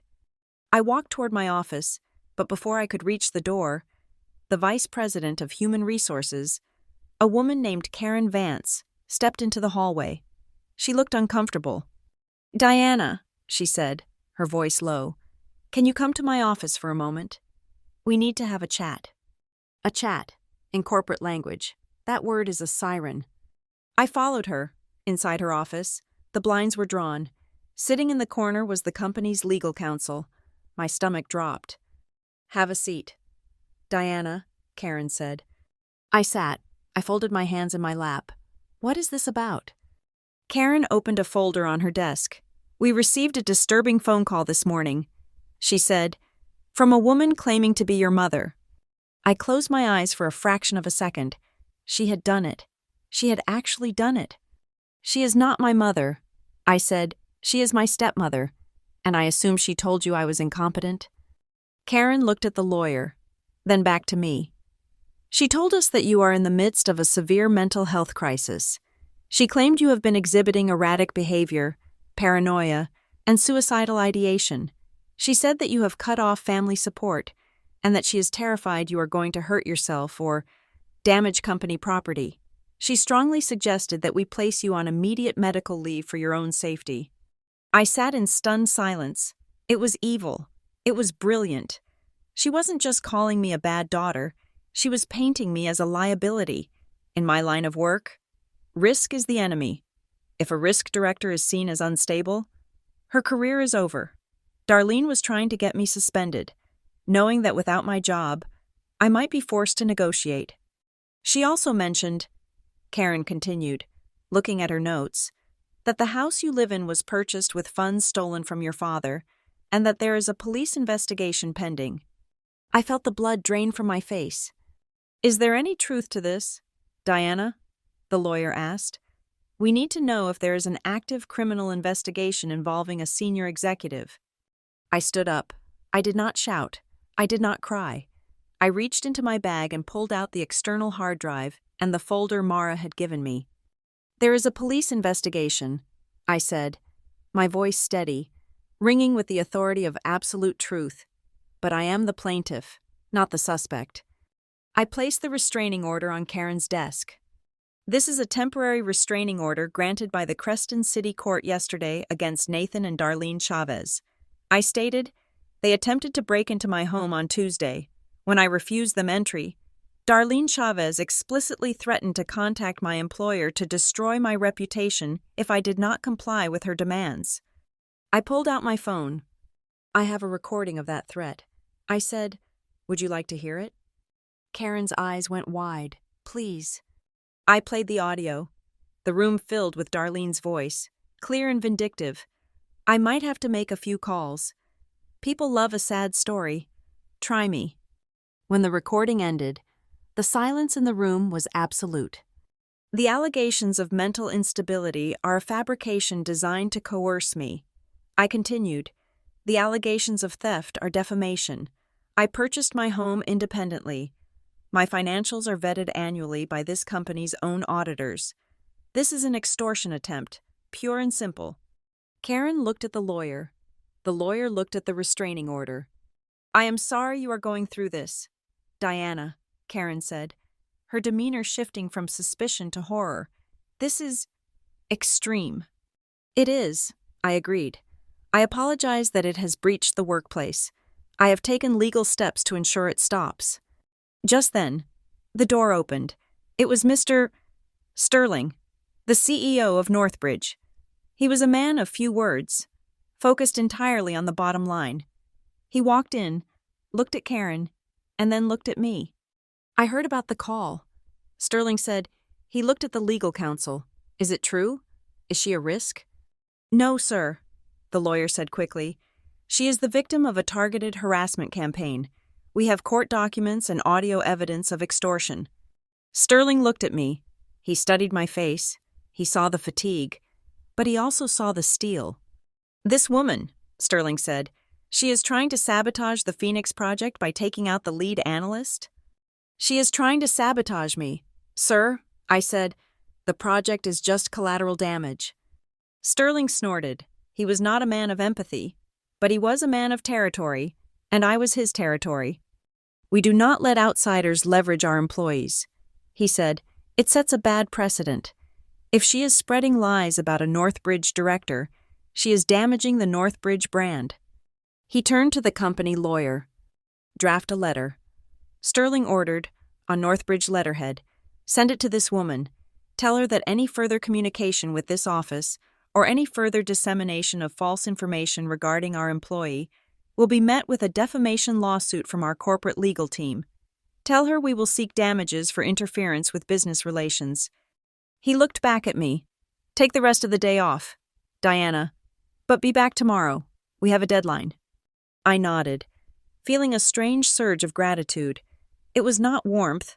Sterling did not do warmth. But it was protection. Darlene had tried to use the corporate machine to crush me, but she had failed to understand one thing. Corporations protect their assets, and for the first time in my life, I was the asset being protected. I called Mara from the parking lot. "You were right," I said. "She called HR. She told them I was suicidal and a thief." Mara swore softly. "Did they fire you?" "No," I said. "They are sending her a cease and desist.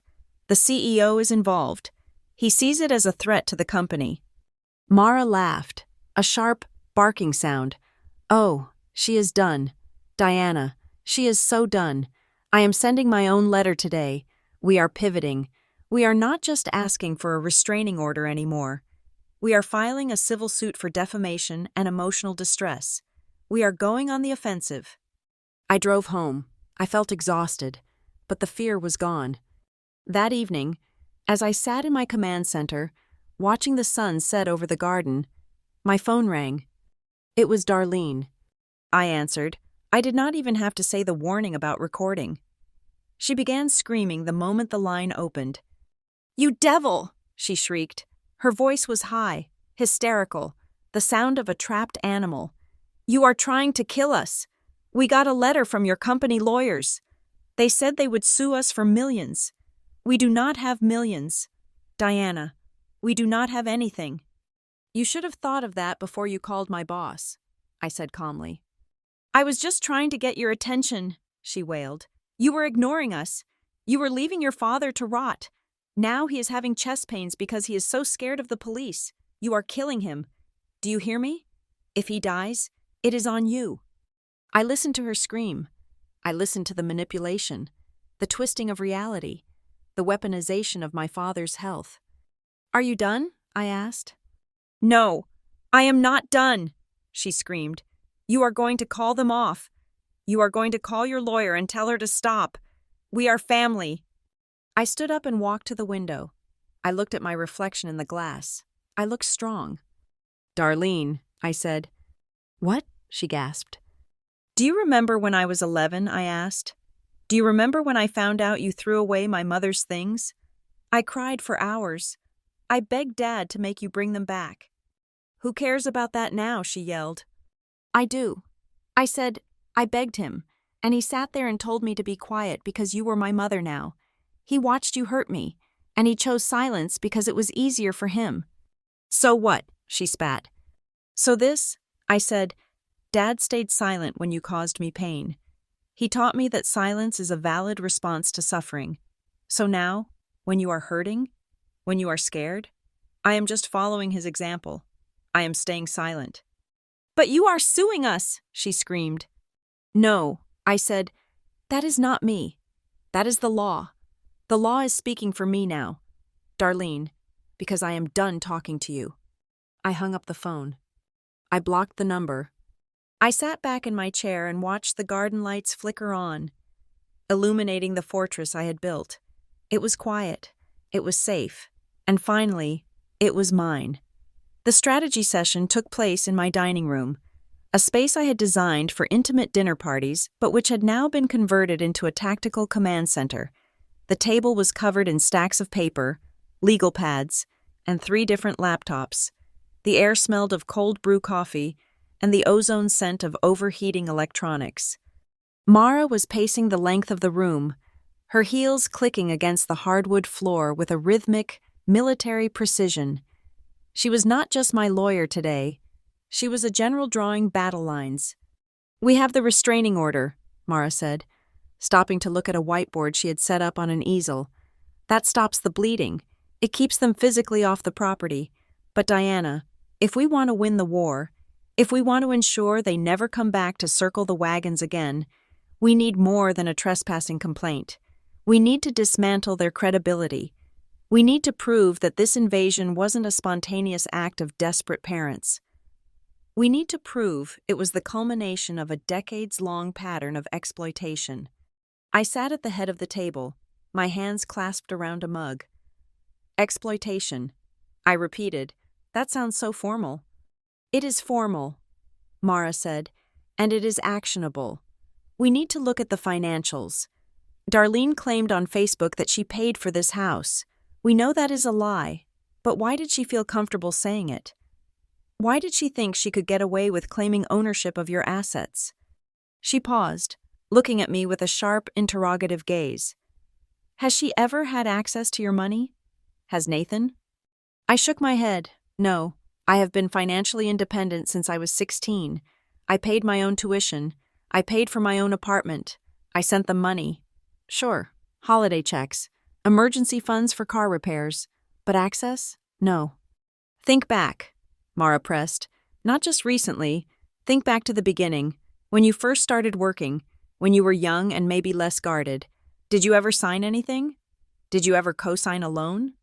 Did you ever put your name on a utility bill for them?" I closed my eyes, sifting through the archives of my memory. The early years of my career were a blur of 80-hour work weeks and cheap instant noodles. I had been so desperate to prove I could survive without them that I barely spoke to them. But then, a memory surfaced. It was faint, covered in the dust of 15 years. I was 22. I had just landed my first junior analyst position. I was visiting home for Thanksgiving, a mistake I rarely made, and Nathan had cornered me in the garage. He was working on an old Ford, wiping grease from his hands. He had looked so tired, so beaten down by the recession. "Diana," he had said, "I need a favor. Our car insurance rates are skyrocketing because of your brother's accident. The agent said if we add a driver with a clean record and a college degree to the policy, we could get a multi-driver discount. It would save us $40 a month." I opened my eyes. "Insurance papers," I said slowly. "Dad asked me to sign some insurance papers when I was 22, to help them get a lower rate." Mara stopped pacing. "Did you read them?" I shrugged. I was 22. I wanted to get out of the garage. I wanted to go back to the city. I trusted him. He is my father. I just signed where he pointed. Mara turned to her laptop. She began typing furiously. What bank did they use back then? "First National of Creston," I said, but they were bought out by Sovereign Bank a few years later. Mara did not look up. "I am going to run a comprehensive credit history report on you. Not the standard consumer one, the deep dive. I want to see every inquiry, every open line of credit, every authorized user attached to your social security number going back 20 years. I watched her work. I felt a strange sense of detachment, as if we were investigating a stranger. I knew my credit score. It was 810. It was perfect. I monitored it monthly. There could not be anything there. "Got it," Mara muttered after 10 minutes.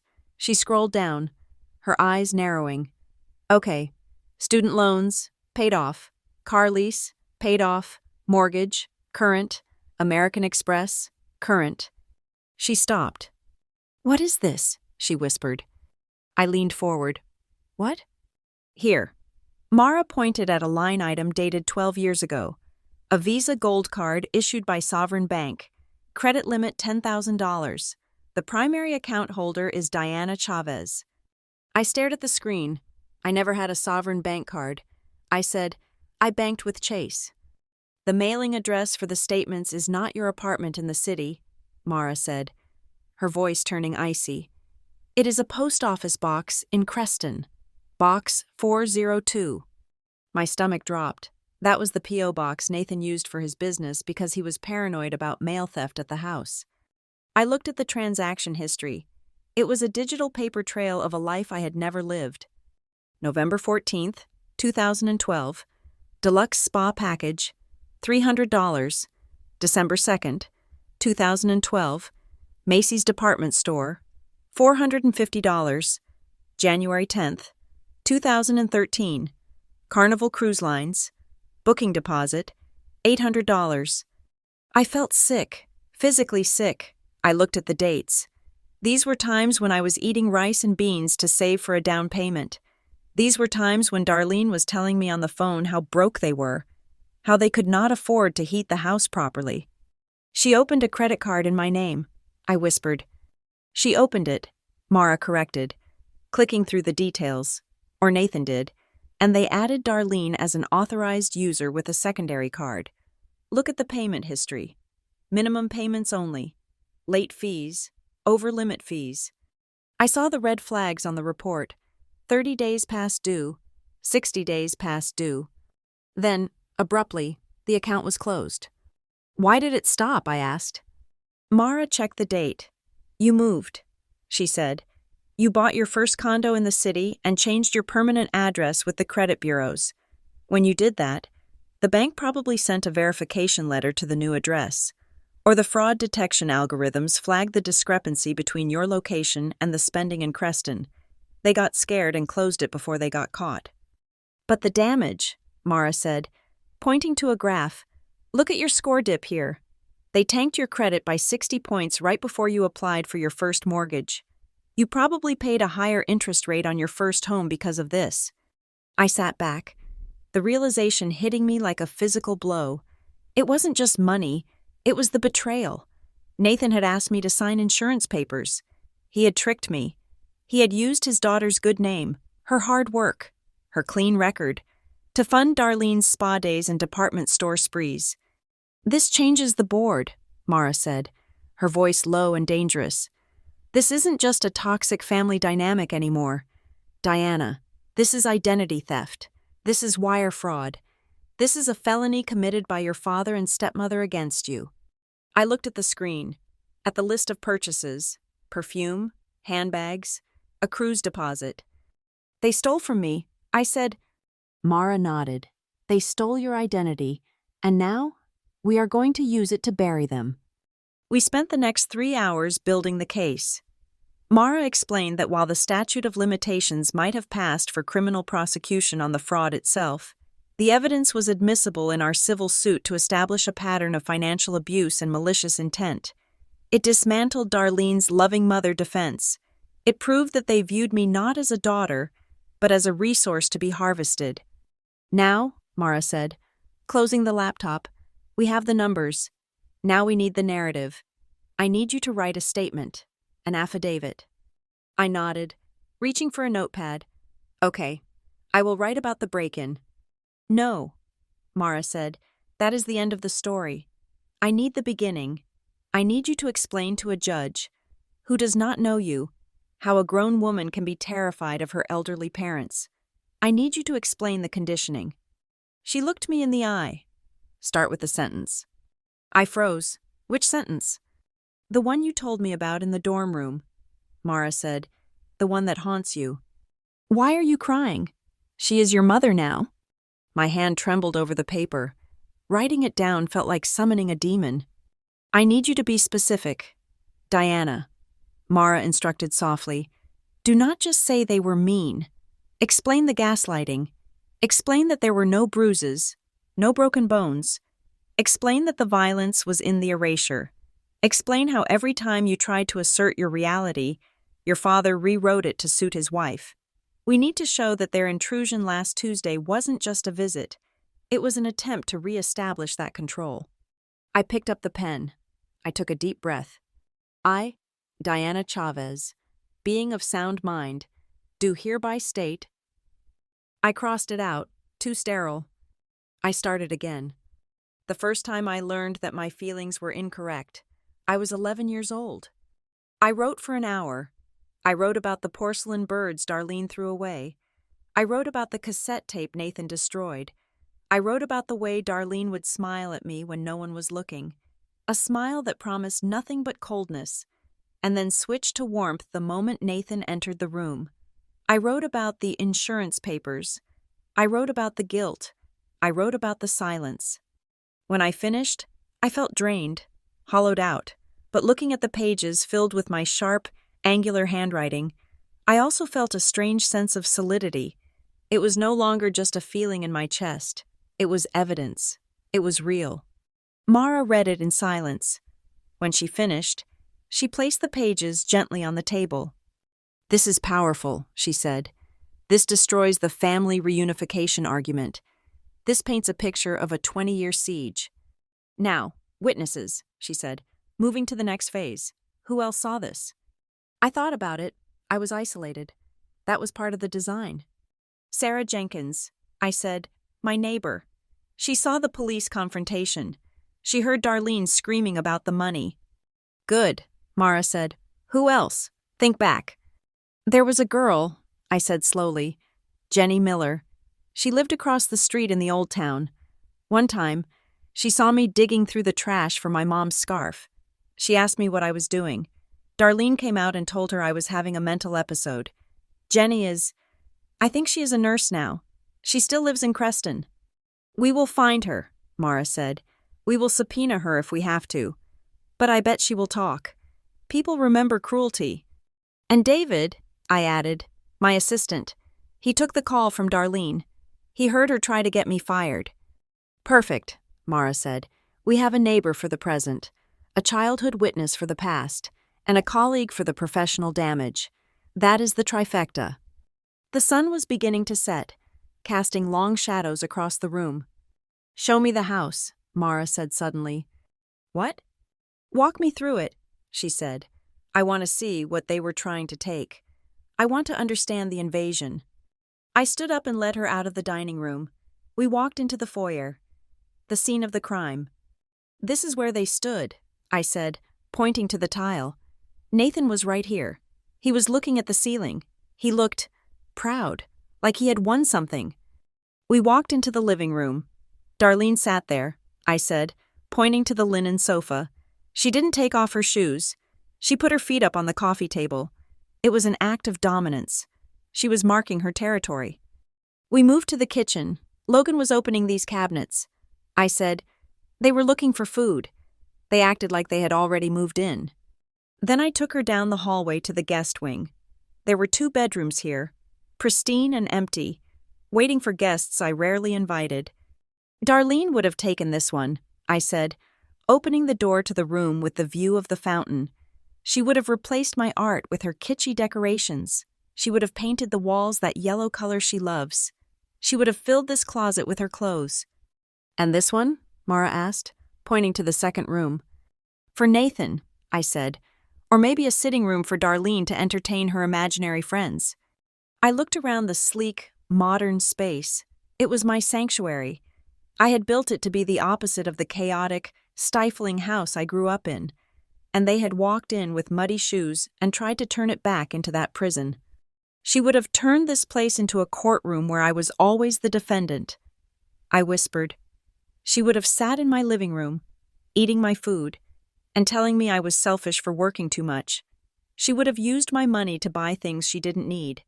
And if I complained, Nathan would have told me to stop crying because she is my mother.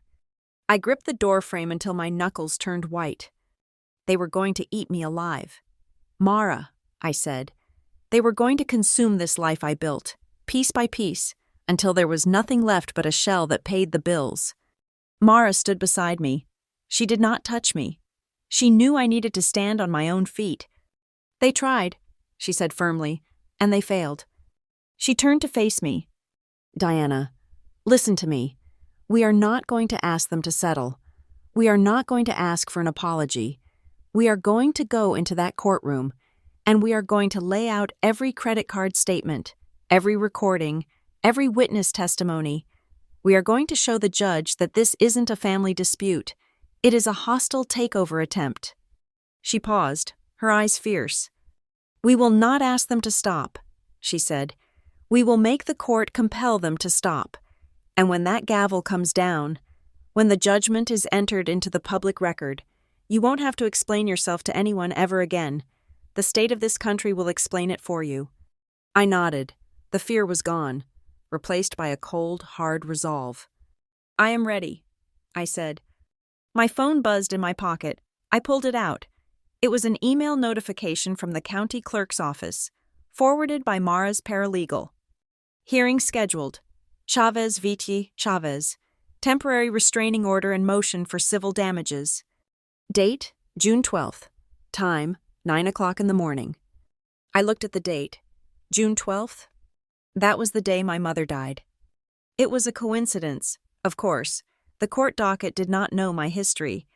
But staring at the screen, it felt like a sign. It felt like the universe was finally circling back to correct an error in the code. On June 12th, 24 years ago, I had lost my advocate. I had lost the only person who let me cry without shame. On June 12th of this year, I was going to get that right back. I looked at Mara. "June 12th?" I said. She nodded. "We will be ready." I walked back to my office, the command center. I sat down at my desk and looked at the wall of monitors. The cameras showed a quiet perimeter. The walls were high. The gates were locked. But for the first time, I realized that the true fortress wasn't the concrete or the glass. It wasn't the Sentinel guard system or the biometric locks. The true fortress was the stack of papers on my dining room table. It was the affidavit. It was the truth, finally excavated from the silence. I tapped the screen of my phone, acknowledging the notification. "I will see you in court." "Dad," I thought, and this time, I am not the one who will be crying.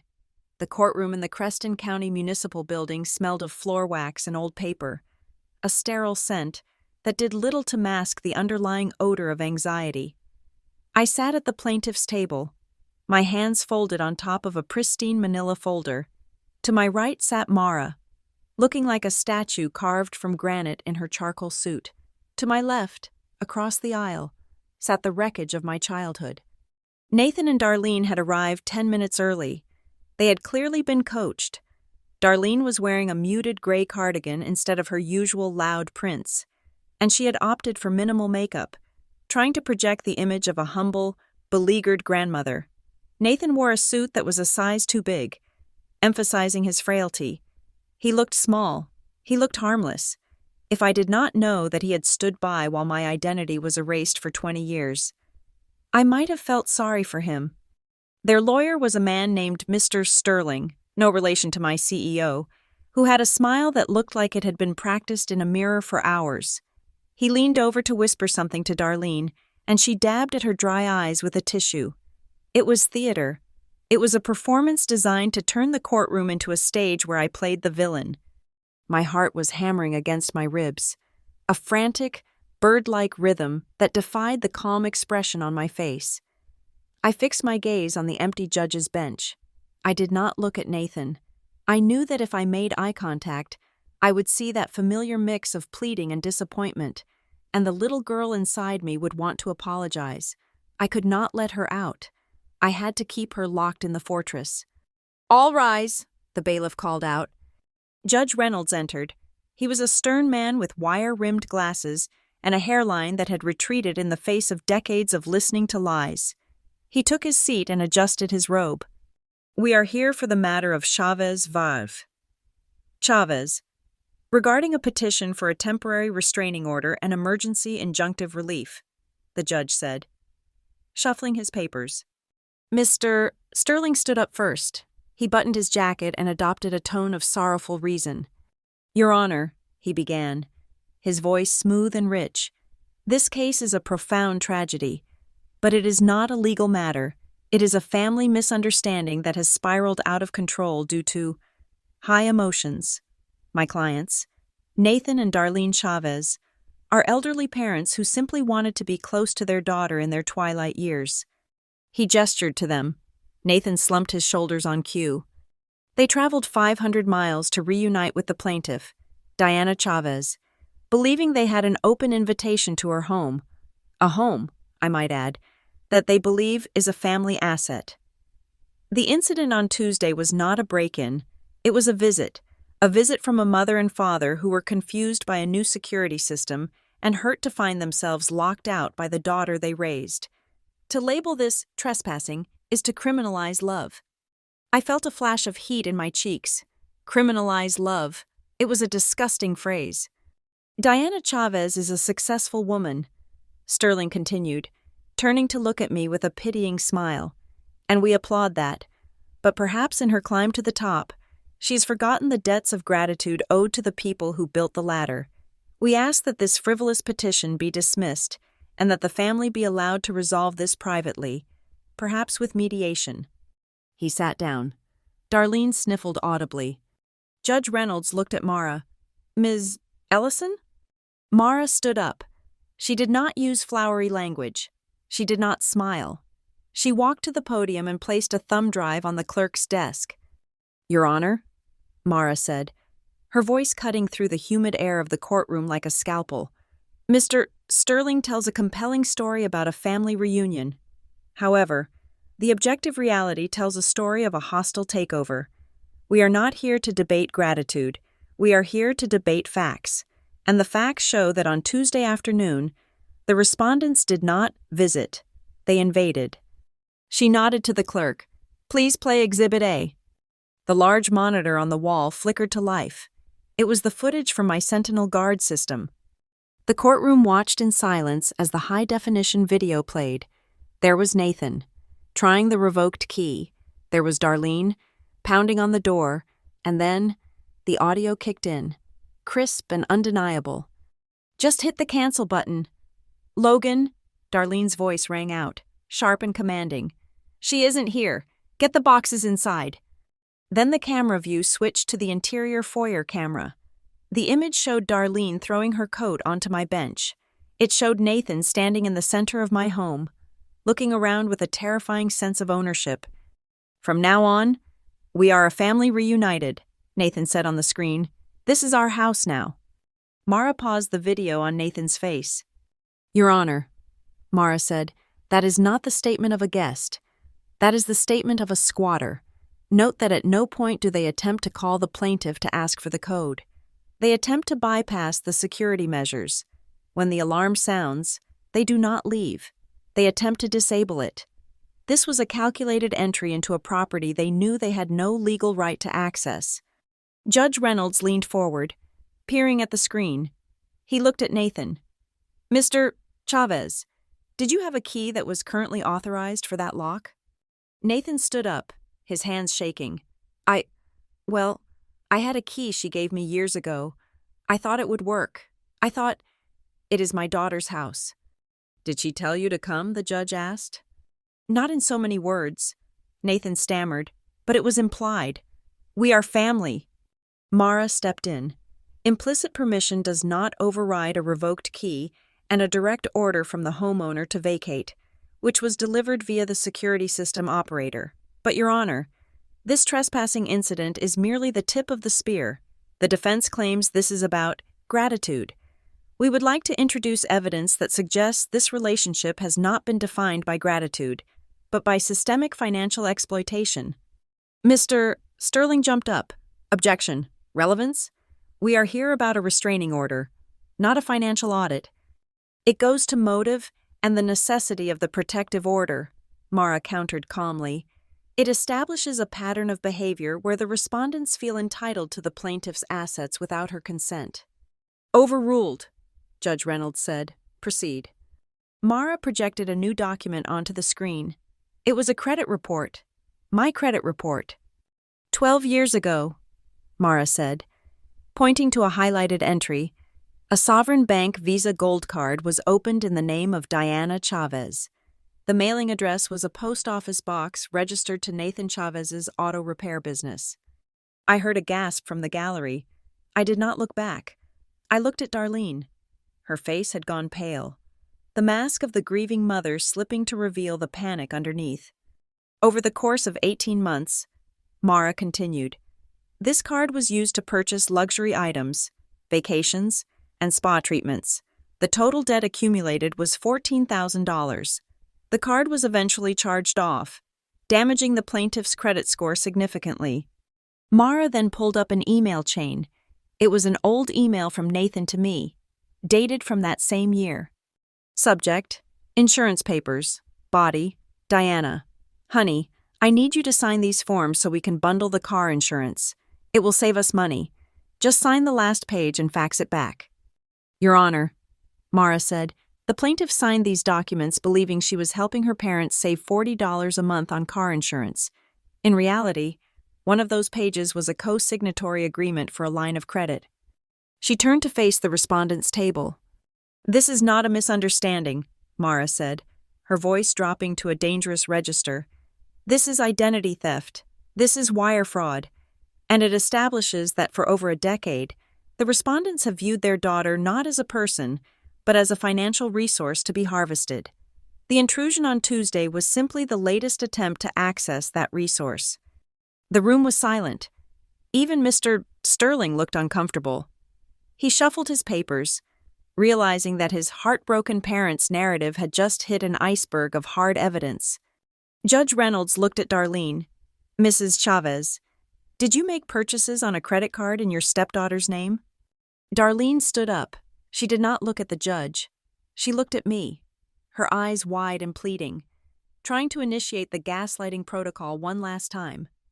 I thought she knew, Darlene said, her voice trembling. I thought when she signed the papers, she was agreeing to help us. We were struggling. She was doing so well in the city. I assumed she wanted to share. She never said no. She never objected. I felt a cold fire ignite in my chest. It was the same fire I had felt when I was 11, screaming about my mother's locket, but this time I had the water to put it out. I stood up. I did not wait for Mara to signal me. She never objected because she never knew. I said, my voice was steady, projecting to the back of the room, and the reason I never knew is because every time I asked questions, every time I tried to understand what was happening in that house, I was told to be quiet. I turned to look at Nathan. For the first time in 20 years, I really looked at him. I saw the weakness. I saw the cowardice. Every time I asked, I said, looking him in the eye, you told me, do not be difficult, Diana. Do not upset your mother. She is worrying about your future. You told me she was protecting me, but she wasn't protecting my future. Dad, she was spending it. Nathan flinched as if I had slapped him.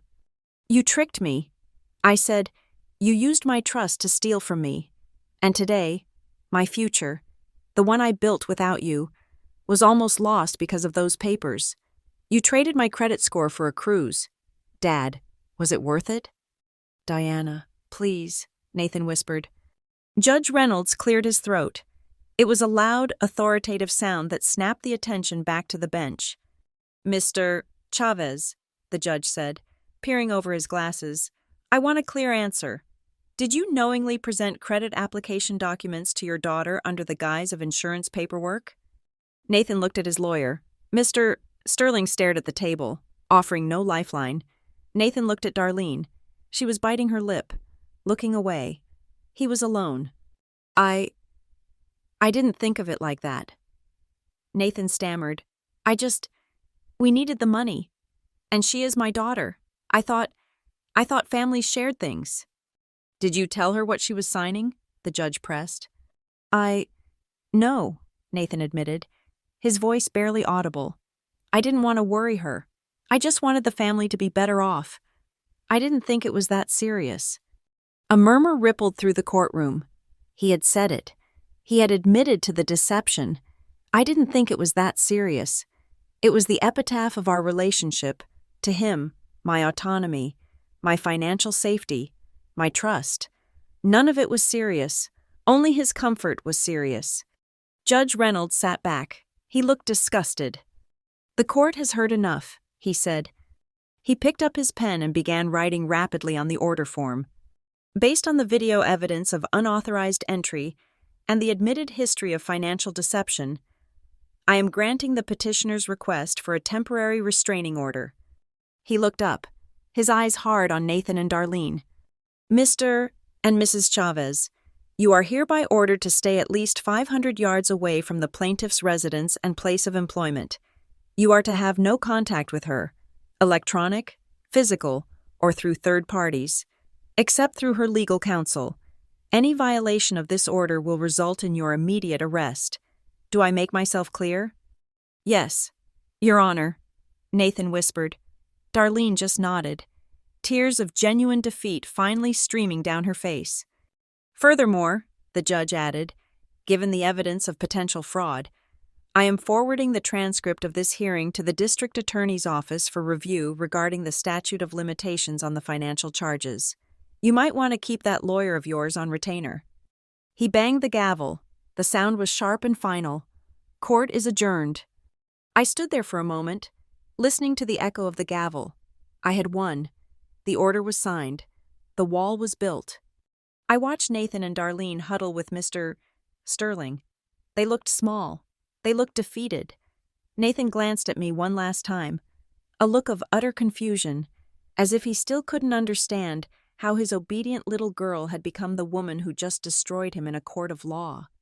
I turned my back on them. I walked out of the courtroom with Mara. We walked down the marble hallway, our heels clicking in unison. I expected to feel triumph. I expected to feel a surge of joy. Instead, I felt a hollow ache in the center of my chest.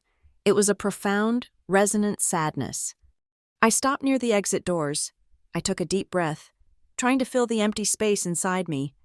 "I won," I said softly. "Yes, you did," Mara said. She was watching me closely.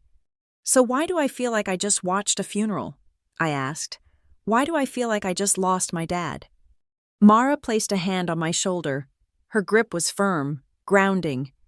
"Because you are mourning, Diana," she said gently. "But you aren't mourning the man in that courtroom. You are mourning the father you wished he was." I looked at her, tears prickling the corners of my eyes for the first time in years. He stood there and admitted he tricked me. I whispered, "He didn't even say sorry.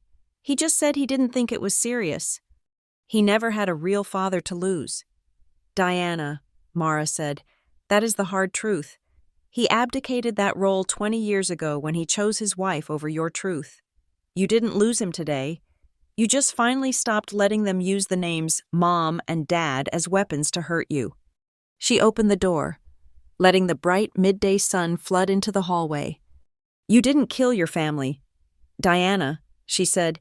"You just survived them. Now, let's go. You have a house to go back to. A house that is finally, truly yours." I nodded. I wiped the single tear from my cheek before it could fall. I straightened my blazer. "Let's go," I said. I walked out into the sunlight, leaving the ghosts of Nathan and Darlene Chavez behind me in the shadows of the courthouse. The air outside was fresh, and for the first time, it didn't smell like the past. It smelled like the future. I thought the restraining order was the end of it. I thought that by drawing a legal line in the sand, I had finally secured my perimeter.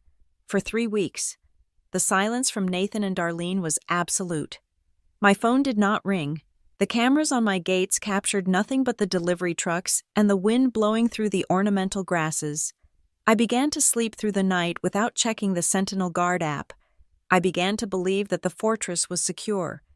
But a predator who cannot breach the walls will always try to poison the well.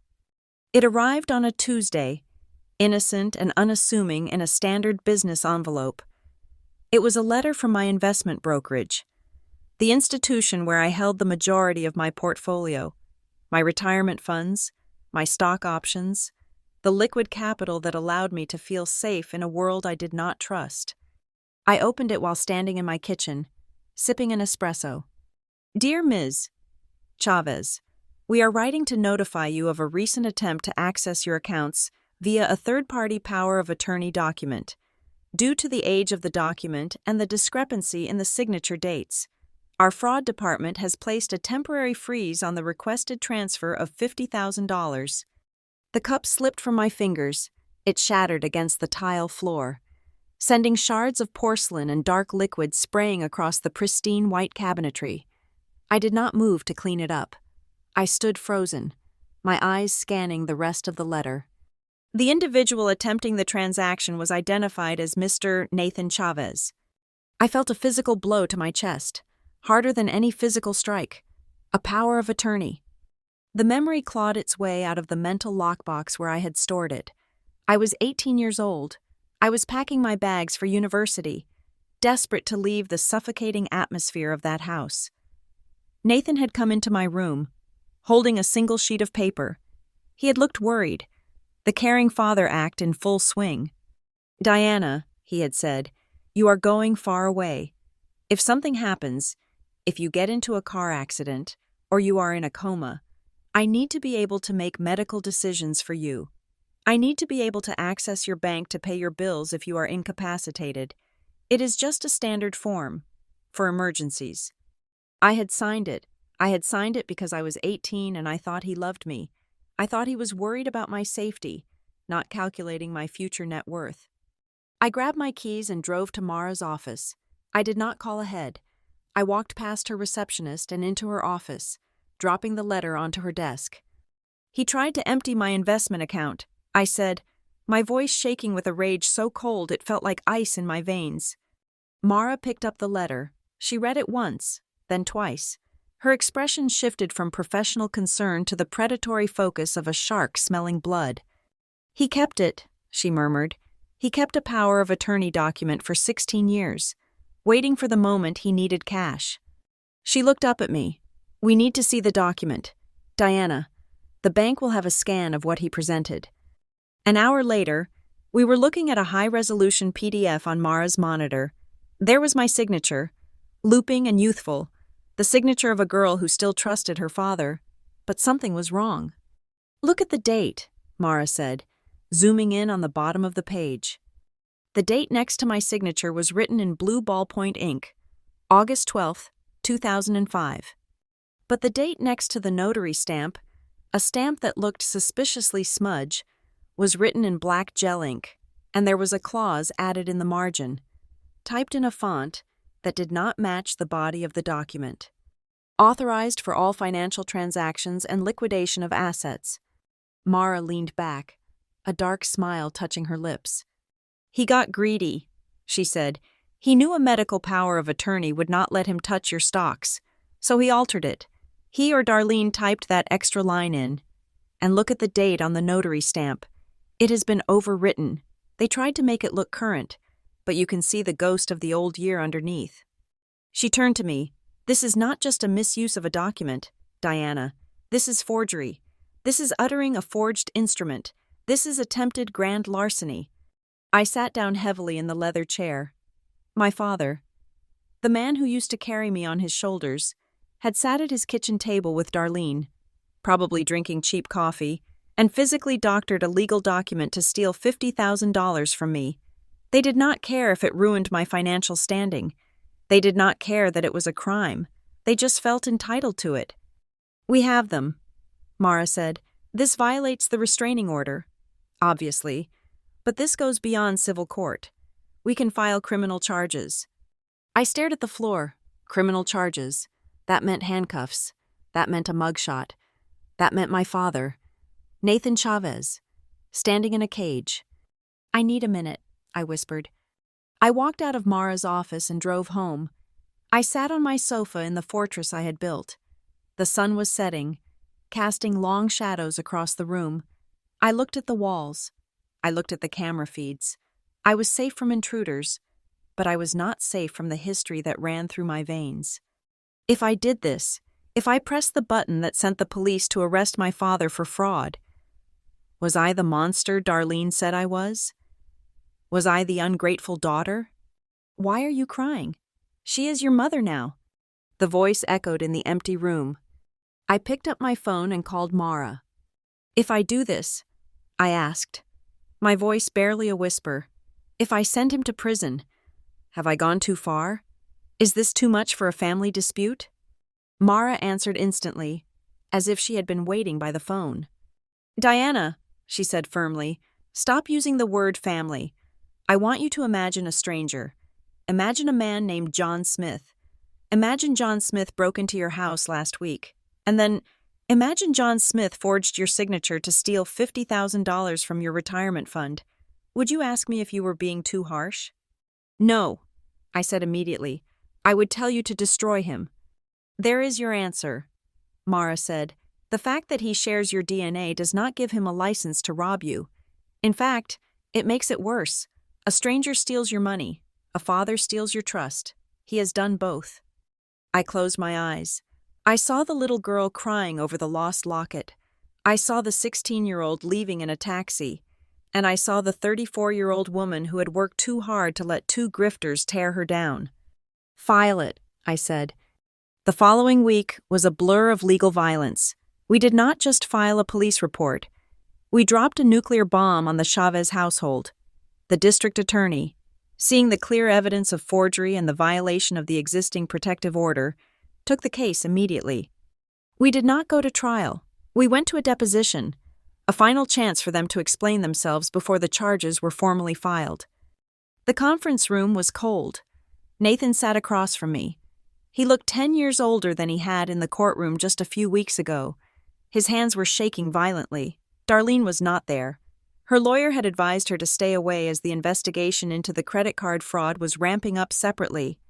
It was just me, Nathan, our lawyers, and a court reporter.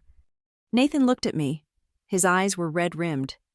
"Diana," he rasped, "you are going to put your father in jail? Over a piece of paper?" "It was not a piece of paper," I said, my voice steady.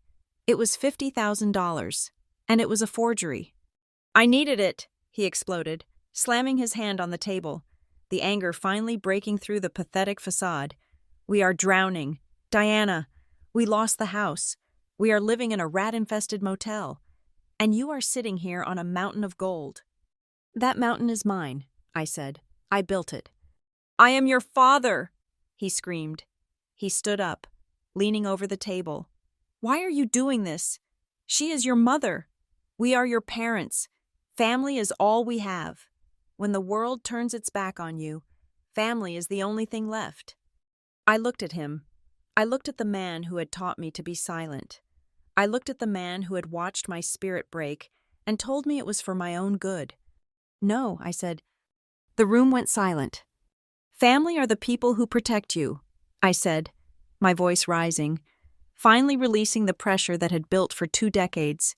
"Family are the people who stand in front of the blow, not the ones who deliver it. Family does not tell you to shut up when you are in pain.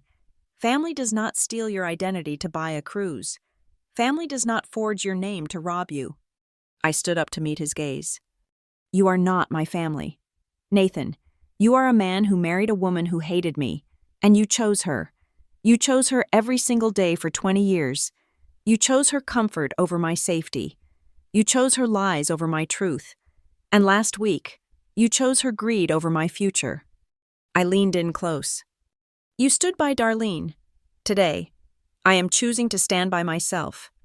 Nathan crumbled. He sank back into his chair, burying his face in his hands. He knew it was over. The gaslighting, the guilt trips, the obligations. They had all bounced off the armor I had finally finished building. The settlement was brutal and swift.